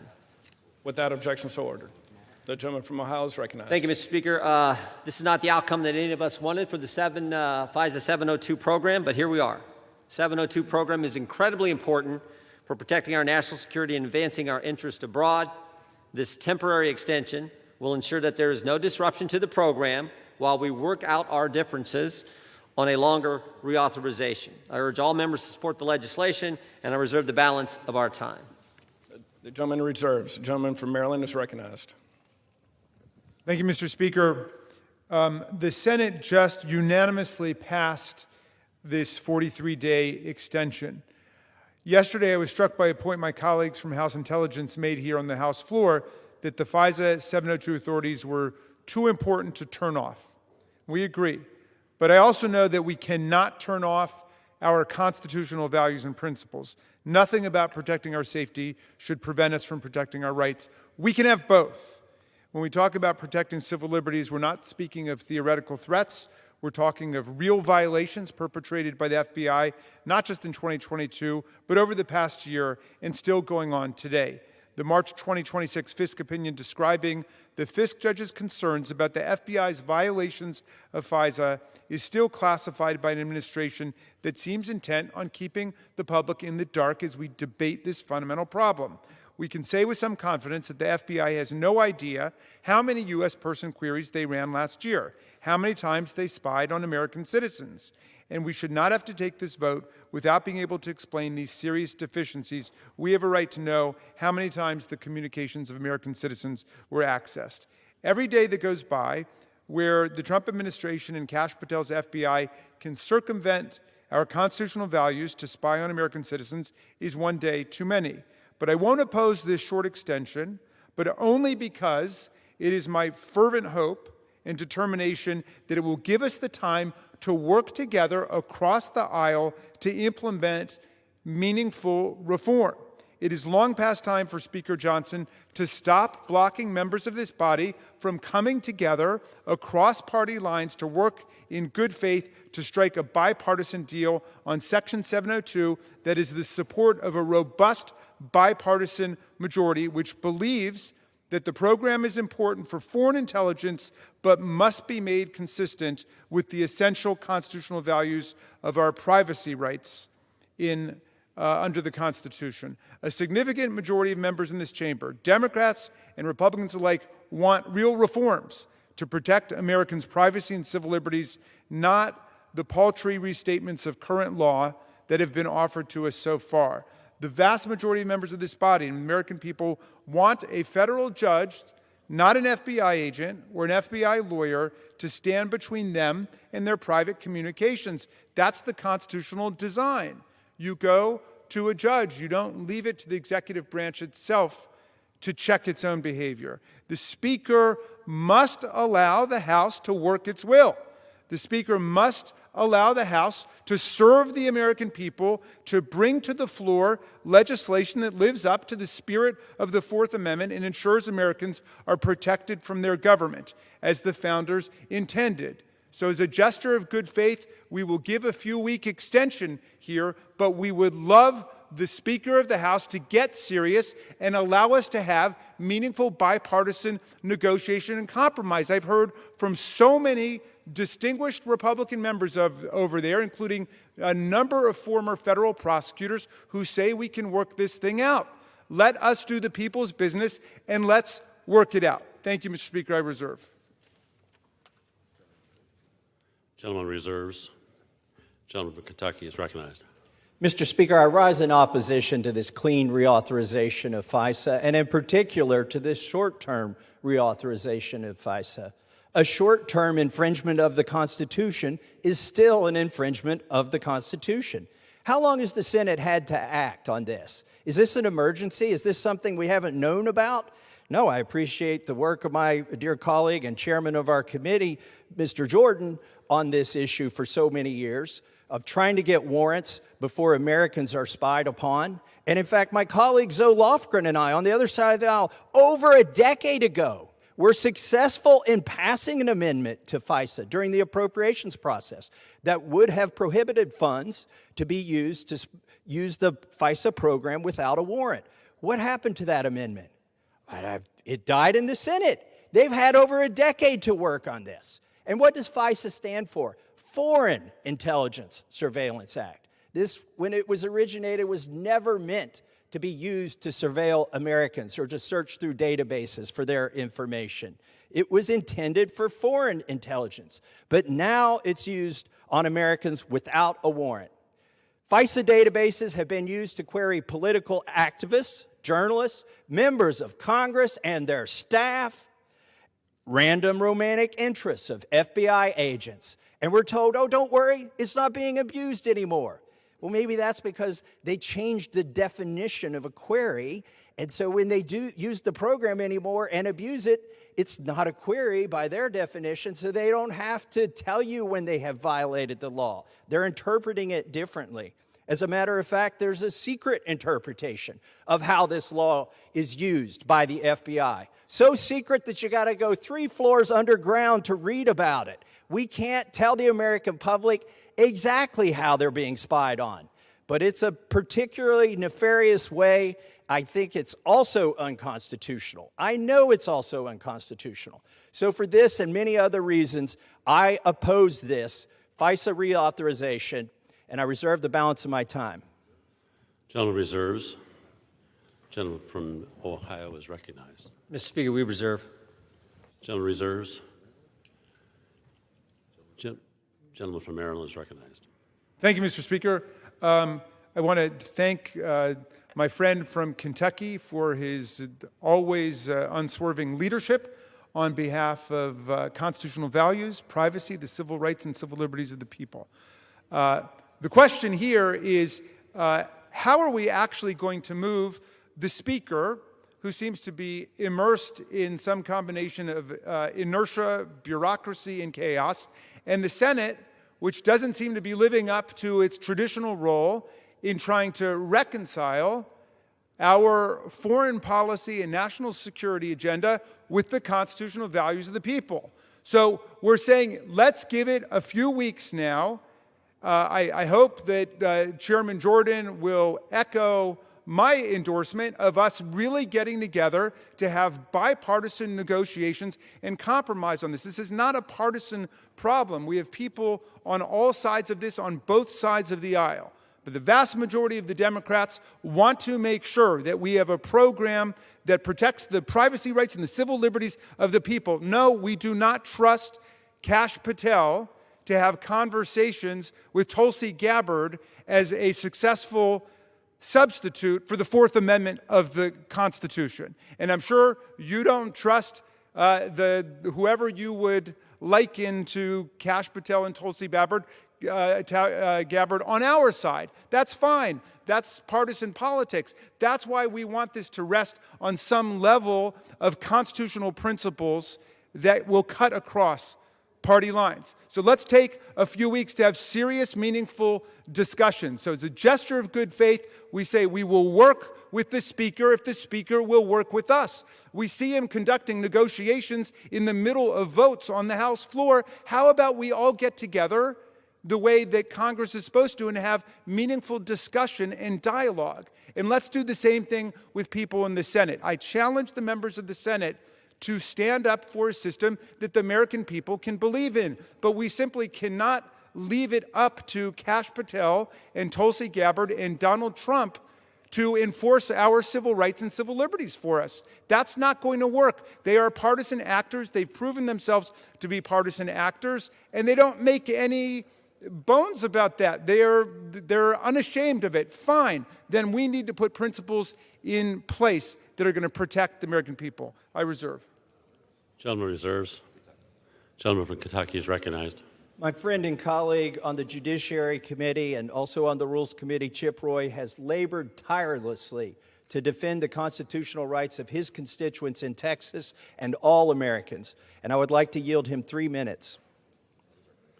Gentleman is recognized. I thank my friend from Kentucky. It's nice to have the gentleman from Maryland on the pro-warrant side of this conversation this go-round. I would note that there were a significant amount of abuses by the previous president with respect to the amount of focus on the American people using FISA and the abuses therein. I hope we can achieve a bipartisan consensus here on how we reform this, regardless of who's in the White House and regardless of who has control of Congress. We need to do that in defense of the Constitution. And the reason that I rise in opposition is because this body, this House, spoke, and we sent a bill to the Senate that has reforms that our Intel chairman worked on, that a number of people worked on. We had reforms on there to stop the central bank digital currency. We sent it to the Senate, and they didn't even give it a vote. They didn't even put it on the floor for consent. They just said, stuff it, we're going to send you a 45-day extension. By the way, 45 days, which takes it to June 12th, which some of us several weeks ago said, let's do a 60-day extension and let's sit down and work, like the gentleman from Maryland said. That's what we ought to do. We should go to committee. We should have a full-throated debate in committee. We should amend it. We should have a debate about warrants. We should have a debate about protecting the American people from the abuse of power by government. My colleague from Texas, my friend over here, Mr. Cloud, he came into a meeting and he said, the Intel community never walks in, ever, saying, we have all of this power to collect information, oh, we're going to give it back. That never happens. The only way that happens is if we act, is if this body acts, the people's representatives. And the question that I would ask, Mr. Speaker, can we have order?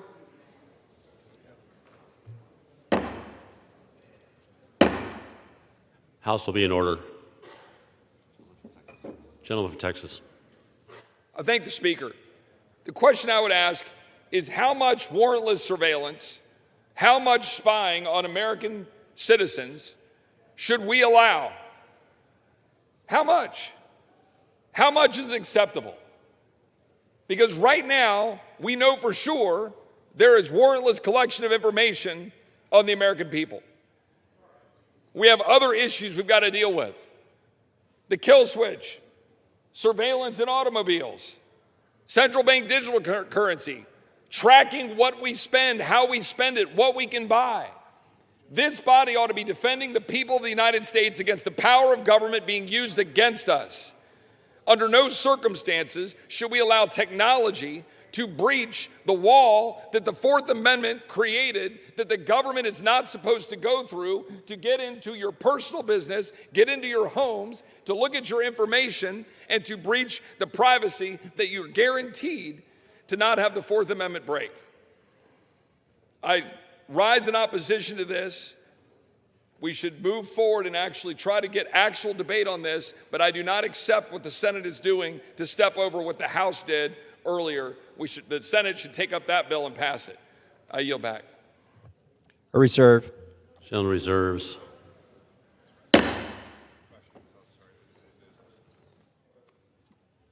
Please take your conversations off the floor.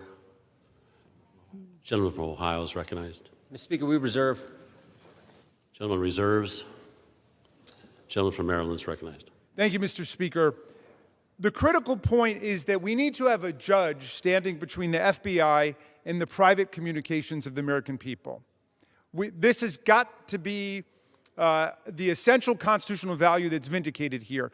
We need to interpose the authority and the independence of a judge between the FBI and the communications of the people.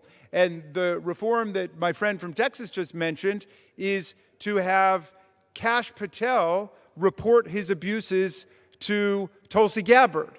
And if you think that's a good substitute for the Fourth Amendment, well, then you can go with what the gentleman was talking about, which was this 3-year extension. We're not willing to go with the 3-year extension. 191 of us voted against it, including a dozen Republicans. So we're willing to give you 40 more days or 45 more days for us to negotiate this thing if the Speaker will actually sit down with us. We want the Speaker to sit down with us, and we want the Senate to take its constitutional responsibilities seriously here, because the privacy rights of the people are too essential, and the privacy rights of the people should not be pitted against the national security interests of the country. So we can make this happen if we're willing to get rid of all of the chaos and the pandemonium that we've seen over the last several days and simply sit down and have a meaningful conversation and write the legislation. I will reserve. Gentleman reserves. Gentleman from Kentucky is recognized. You know, after observing the FBI and other intelligence agencies spy on members of Congress, including members who are in this debate right now, I am at a loss to understand why both Democrats and Republicans are arguing for a clean reauthorization of this program that's clearly been used to overstep the boundaries of the other branch of government. And with that, I would like to yield time to a gentleman who serves on the Finance Committee who's warned us about the Orwellian dangers and powers of the central bank digital currency. I yield 3 minutes to Warren Davidson from Ohio. Gentleman is recognized. Thank you. The Foreign Intelligence Surveillance Act is a fine tool for foreign intelligence. Unfortunately, it's been abused and corrupted. I'm encouraged to hear Mr. Raskin reclaim his opposition to warrantless surveillance. And I am encouraged that there's a bipartisan effort to reform it. In fact, I think the will of this body is that we defend the Constitution and we defend this nation. We can do both. We're presented this false dilemma that somehow if you just abandon your freedom, you can be more secure. That's a false trade-off. Freedom surrendered is rarely reclaimed, but by God, we're here to reclaim it today. We want both. We want a warrant to protect the civil liberties of American citizens, and we want the foreign intelligence to be focused on foreign intelligence. We trust the leaders in the Central Intelligence Agency, the NSA, and others to do what they're supposed to do to target foreigners, but clearly the Federal Bureau of Investigations has abused their access to this data. They've targeted Americans under all sorts of authorities, and not just under 702. So we have come together in a bipartisan way, and frankly, the bill that we sent to the Senate just this week was bipartisan, and not only did it deal with 702, it dealt with the money. People need to pay attention. The future of the money is going to determine the future. Central bank digital currency is communist money for the digital age. And unfortunately, some of my Democrat colleagues who are united in opposition to warrantless surveillance of all forms somehow don't see the central bank digital currency for what it is. It's the most dystopian surveillance tool ever developed. It corrupts money into a tool for coercion, surveillance, and control. And we rejected that. And the Senate didn't even give us a debate. John Thune asked to be the leader of the Senate, but he is not leading. He didn't even bring this to the floor for a debate. He keeps throwing up excuse after excuse. Well, I'll tell you, anyone can find an excuse. Leaders find a way, and it's time for John Thune to do that, or step aside and let somebody lead the Senate who will give us at least a debate, but deliver the results the American people have demanded in this election. I encourage all of our colleagues to come together and defend our Constitution against all enemies, foreign and domestic. And I yield back. Reserve. Gentleman reserves. Gentleman from Ohio is recognized. Reserve. Gentleman reserves. I reserve. Also reserves. Gentleman from Kentucky. I'd like to yield 3 minutes to my good friend and colleague, staunch defender of the Constitution, Mr. Keith Self from Texas. Gentleman is recognized. Thank you, Mr. Speaker. Everyone here wants 702 reauthorized. The case has been made that it is a national security, that our troops on the ground need it. They need the intelligence that it provides. We want the CIA and the NSA to run as fast and as far as they can to identify the bad guys. I've deployed on 3 continents, and believe you me, we want our military to know who to deal with when they get on foreign soil. But the FBI has abused 702, and that's why we are here today. I want to reiterate my colleagues' comments about we are really dealing with 2 surveillance bills here today. Now, 702 is getting all the attention, but the central bank digital currency is another surveillance tool that we sent to the Senate. We passed it in a bipartisan method.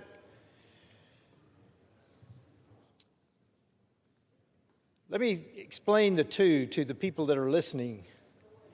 The electronic surveillance is 702. Foreign agents on foreign soil says nothing about U.S. citizens, U.S. persons on U.S. soil. The central bank digital currency is financial transparency for the federal government. Do you want the federal government telling you that you cannot buy a Ford 350 or anything else that the government thinks that you may not want to buy, that they will not want you to buy? We have 2 bills that we are discussing today. All of the attention is on 702, but do not lose attention. Do not take your attention off of CBDC. It is actually maybe more dangerous than 702. Let's get 702 reauthorized with constitutional protections, and let's also address the central bank digital currency. We need both electronic privacy and financial privacy, and I yield back. I reserve. Gentleman reserves. Gentleman from Ohio is recognized. Yeah, we reserve. Gentleman reserves. We reserve. Gentleman from Maryland reserves. Gentleman from Kentucky is recognized. I'm ready to close. Gentleman is recognized.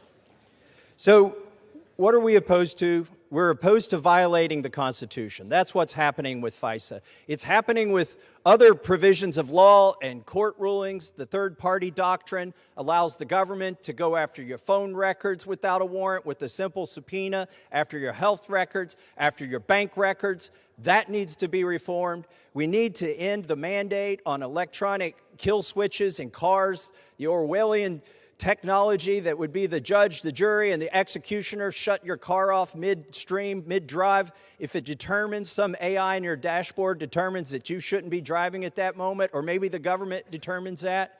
There's a whole slew of ways that Americans' privacy, Fourth Amendment rights, and other rights are being violated. But chief among them is the FISA 702 program. We should not do a clean reauthorization of this program. So what would happen if you vote no today? Maybe there's some people wondering, how will I vote? Maybe they don't need my vote. Maybe it's going to pass. This has to pass with 2/3 vote. But what would happen if it did fail today? The Senate would go back to work.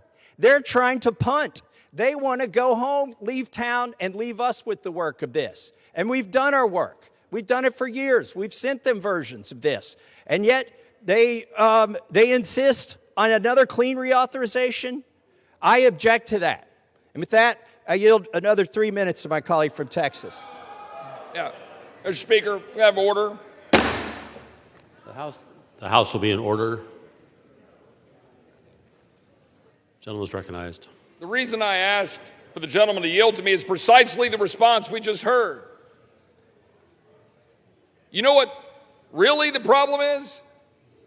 People want to get home to fundraisers. People want to get home to dinners. People want to go back to their districts and go on trips. They have Codels. Meanwhile, the American people are wondering what on earth is happening in this town. The gentleman will suspend. House will be in order.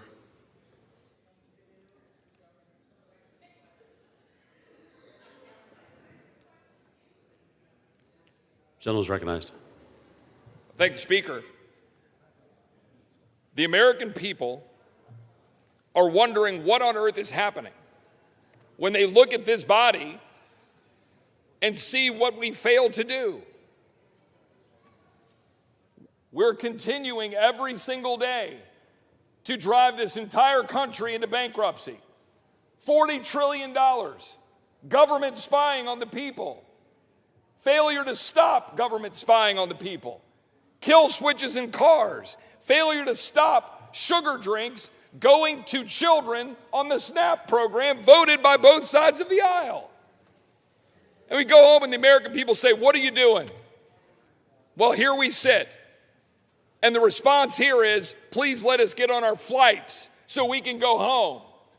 Be away for 10 days while this country suffers because this body doesn't do its job. I yield back to the gentleman from Kentucky. I yield the remaining balance of my time. Gentleman yields. Gentleman from Maryland is recognized. Mr. Speaker, we can reconcile the essential constitutional values of the country with the national security of the country. This 45-day continuation is a mandate. It's a mandate to the Speaker to allow the House to finally come together to develop compromise legislation that guarantees that judges, not Kash Patel, not Tulsi Gabbard, not Donald Trump, will be the ones to ensure our privacy and our civil liberties. Let's use this period to engage in real legislative compromise and negotiation in the interests of the American people. I yield back. Gentleman yields back. Gentleman from Ohio is recognized. Mr. Speaker, I urge a yes vote and yield back. Gentleman yields back. The question is, will the House suspend the rules and pass Senate 4465? Those in favor say aye. Those opposed, no. In the opinion of the chair, two-thirds being in the affirmative. Mr. Speaker, Gentleman from Kentucky. I demand a recorded vote. Gentleman asks for the yeas and nays. Those favoring a vote by yeas and nays will rise. A sufficient number having risen, the yeas and nays are ordered. Members will record their votes by electronic device. This is a 15-minute vote.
On this vote, the yeas are 261, the nays are 111.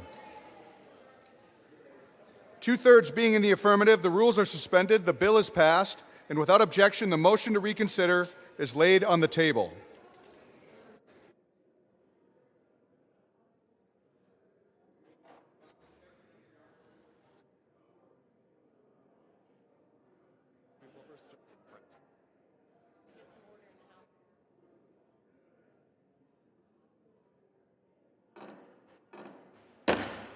The House will be in order.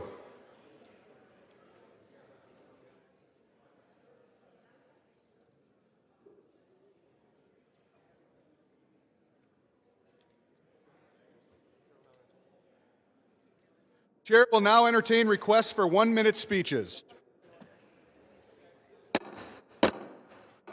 The House will be in order.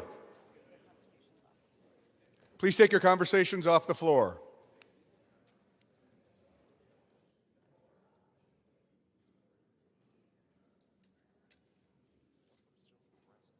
For what purpose does the gentleman from Nebraska seek recognition? Without objection, the gentleman is recognized for 1 minute. Mr. Speaker, today I stand before you to honor the extraordinary life of Robert or Bob Bush, a devoted Nebraskan whose legacy will live on in our hearts and in the fields of western Nebraska. Bob epitomized the spirit of hard work from a young age, starting his journey in agriculture by learning to drive a tractor at 12 before mastering the beet harvester at 16. This early dedication blossomed into a lifelong commitment to farming, embodying the values of diligence and perseverance in all he did. He will be remembered not only as a man of faith and deep conviction, but also a pillar of strength around western Nebraska, where he farmed the same land that has been in his family for generations. As a respected leader in agriculture, Bob made valuable contributions to organizations like the Nebraska Sugar Beet Growers Association and the Western Sugar Cooperative, tirelessly advocating for water and farming interests in western Nebraska. His voice will be sorely missed, and his impact will be felt for years to come. Bob Bush was a remarkable individual, and while we mourn his passing, we celebrate the incredible life he lived. I yield back. The House will be in order. For what purpose does the gentleman from California seek recognition? Without objection, the gentleman is recognized for 1 minute. Before I came to Congress, I led NASA as Chief of Staff under President Obama. I believed then, as I believe now, that NASA represents the best of us and the best of America. We were reminded of its ability to inspire just weeks ago with the triumph of Artemis II. The sheer historic weight of sending humans around the moon for the first time stopped our country in its tracks as we watched 4 brave astronauts take flight. The crew made history on multiple fronts as the most diverse to travel beyond low Earth orbit and by going further into space than anyone had ever been before. And yet, just days after their launch, the President proposed a massive cut to NASA's budget, including slashing NASA's Science Division, which helps us detect wildfires in our district, fight climate change, and advance innovation. They tried this last year, and we successfully fought back, making sure that NASA funding levels remain steady. We can and we will do it again. Artemis II didn't happen overnight. It required decades of investment, of hard work, and the belief that America can still reach for the stars. We must reaffirm our commitment to this essential work. Mr. Speaker, I yield back. For what purpose does the gentleman from Georgia seek recognition? Consent to address the House for 1 minute to revise and extend my remarks. Without objection, the gentleman is recognized for 1 minute. Mr. Speaker, I rise today to congratulate the ladies of Frederica on capturing the 6th Annual Memorial Cup. This is their first title in this rotating interclub competition, defeating the Ocean Forest and Sea Island golf clubs. In a nerve-wracking net Stableford finish, Frederica posted 493 points, winning over Ocean Forest by just 3 points and Sea Island by 30. What an incredible display of skill, heart, and teamwork. Led by captains Bev and Linda, the championship squad featured Carol, Becky, Kelly, Sarah, Tracy, Christine, Kathy, Colette, Amy, Fran, Jane, Dawn, Carolyn, Tracy, and Molly. Special thanks to coaches VJ Trulio, Nick Osterman, and Joey Garber for their dedication in preparing this outstanding team. In a game that rewards precision and poise, these women showed both and brought home the cup to Frederica. Well done, ladies. Thank you, Mr. Speaker, and I yield back. For what purpose does the gentlewoman from Minnesota seek recognition? Without objection, the gentlewoman is recognized for 1 minute. Mr. Speaker, today I rise to speak on the importance of the Ban Warehouse Detention Act. The Trump administration wants to spend $40 billion for detention centers to hold human beings. ICE is confining people in windowless rooms with metal bunk beds, a few metal tables, and toilets. This is where they stay all day and all night, sometimes for months. Trump's planning to give $40 billion taxpayer dollars to his mega donors and other private contractors to build and run more ICE detention centers that are literally killing people. We must pass H.R. 8494, the Ban Warehouse Detention Act, because Americans across the country are standing up and saying, we don't want this. From New Hampshire to New York, from Oklahoma to Tennessee to my home state of Minnesota, when Americans find out about ICE's plans to buy massive industrial warehouses to hold nearly 100,000 human beings, they are flooding their city council meetings, putting pressure on their local officials, demanding that these contracts be canceled. Across red states and blue states alike, Americans are saying this is not what they want and this is not who we should be. Thank you, Mr. Speaker. I yield. For what purpose does the gentleman from Kentucky seek recognition?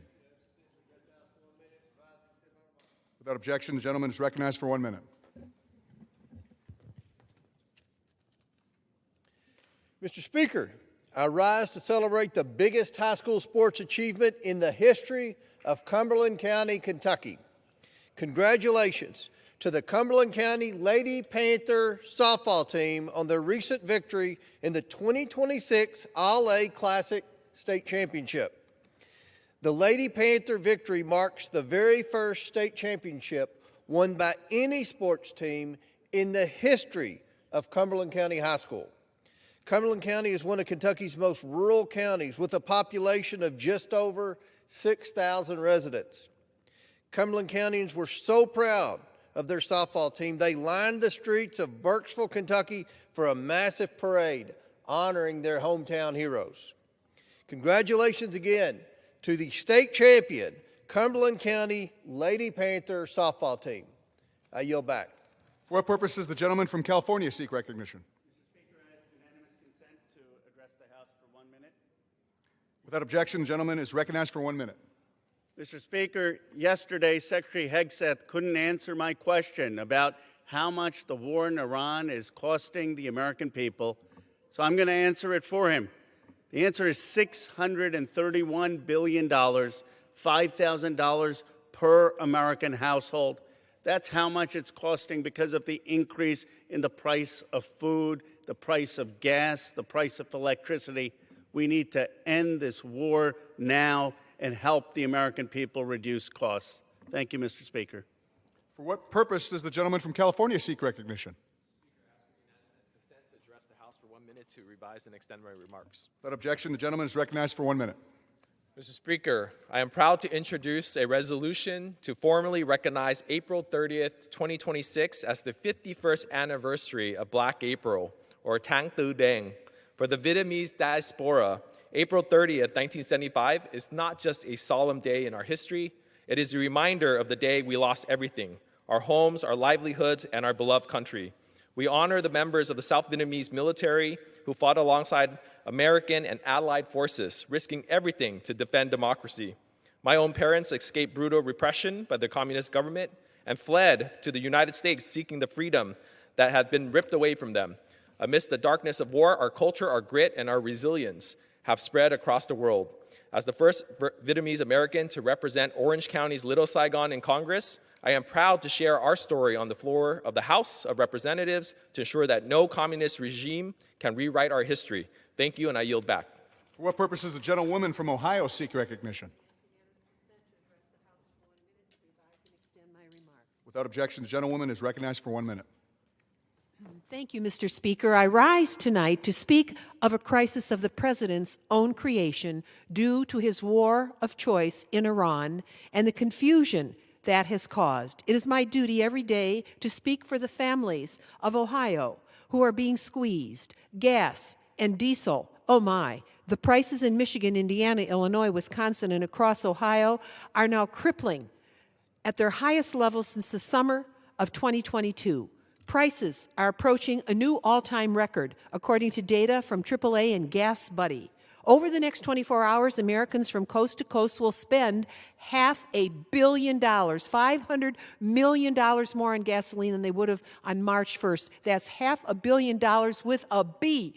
The President promised to lower prices. He did the opposite. And Mr. Speaker, you are doing nothing to stop it. You are forcing the American people to be dragged along on this terrible ride. Here's some advice. Grow a spine. Do your job, Mr. Speaker. Bring up a vote to end this war. Thank you, Mr. Speaker. I yield back. For what purposes, the gentleman from Florida seek recognition. Revise and extend my remarks. Without objection, gentleman is recognized for 1 minute. Mr. Speaker, I rise today to thank an extraordinary public servant, River Kurt, who has been my legislative director for the past 3 years.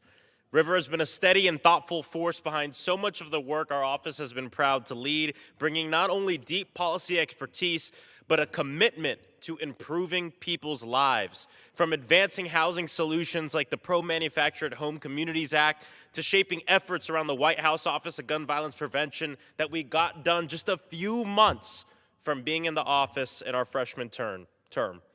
But beyond the policy wins, what stands out the most is how River shows up with integrity, compassion, and purpose. They've strengthened our team in ways both large and small, including being a part of our now kind of legendary Tiny Desk-style concert in the office, a moment that has captured their creativity and spirit. Riv, thank you for everything. You inspire me.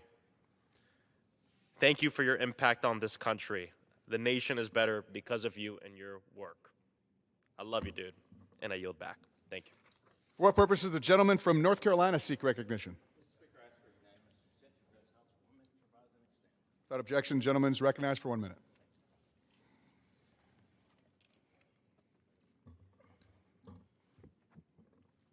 Mr. Speaker, as we prepare to celebrate 250 years of our nation's freedom, let us pause and ask, who really made our freedom possible? It was those who made the ultimate sacrifice, stories of courage, bravery, and yet heartache. Gold Star families carry pain every single day. They never stop grieving, but they never stop loving either. They're left remembering a birthday that will never be celebrated, a chair that sits empty, a voice they'll never hear again. For years, these families have poured their hearts into advocating for the passage of the Honor and Remember flag, a powerful symbol that ensures their sacrifice is never forgotten. I call on the President and Congress to stand with these families. Let us remember, freedom is not free. I yield back. For what purposes, the gentlewoman from New Mexico seek recognition. Mr. Speaker, I ask for unanimous consent to address the House for 1 minute and to revise and extend my remarks. Without objection, the gentlewoman is recognized for 1 minute. Mr. Speaker, this week the Supreme Court of the United States dealt another devastating blow to the Voting Rights Act of 1965, a law that for nearly 6 decades has stood as a promise that every American, no matter who you are or where you live, has a voice in our democracy, a law that generations fought for, marched for, and organized for. This decision is not just about the law, it's about our people, about our future, and about our democracy, and about whether or not this country is by the people, for the people.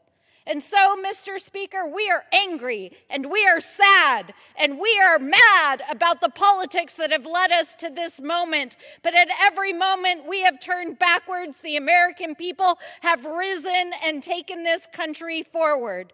And so we will today. we will fight back. We will fight back in Congress. We will fight back in the courts. And we will fight back in our Gentlewoman's communities. time's expired. And we will continue to show up at every election, at every Gentlewoman level. is no longer because recognized. For what purpose does the distinguished gentleman from New York seek recognition?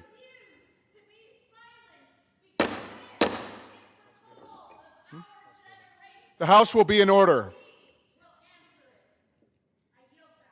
For what purpose does the gentleman from New York seek recognition? Without objection, the gentleman is recognized for 1 minute.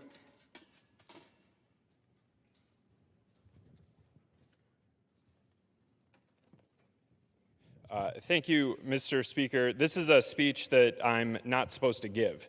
That's because Mr. Salati would say, don't make a fuss about me. You have more important things to do. But today, there's nothing more important than telling Mr. Salati how much we love him and how much we will miss him. Mario Salati was the son of immigrants from Italy who came to Endicott to seek the American dream, and they found it. Mr. Salati was not just our elementary school principal, he was, in a lot of ways, the village dad. We all looked up to him because of his quick wit, his commitment to service, and his genuine love for our community, and most of all, his pure kindness. A proud UE Tiger, Mr. Salati spent his career teaching and leading our public schools because he cared so much about our futures. Outside the classroom, you could find him at St. Anthony's or the Sons of Italy, where his smile filled every room. For his children, Brian and Colleen and David, his grandchildren, Aubrey, Lucy and Charlie, and his brothers, Roz and Don, and all of Tiger Nation. I know there's a big hole in your hearts right now, but as Mr. Salati's favorite, Connie Francis, sang, you're safe in the glow of his love, sent from the heavens above.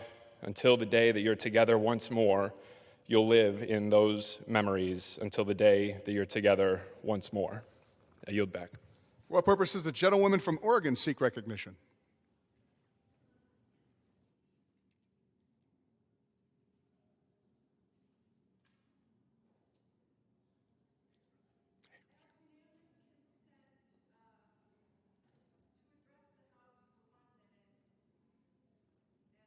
I extend my remarks. Without objection, the gentlewoman is recognized for 1 minute. Thank you, Mr. Speaker. Today, I introduce the No War Appropriations Through Reconciliation Act, or the No War Act, which would prevent the partisan process from being used to fund military action in Iran.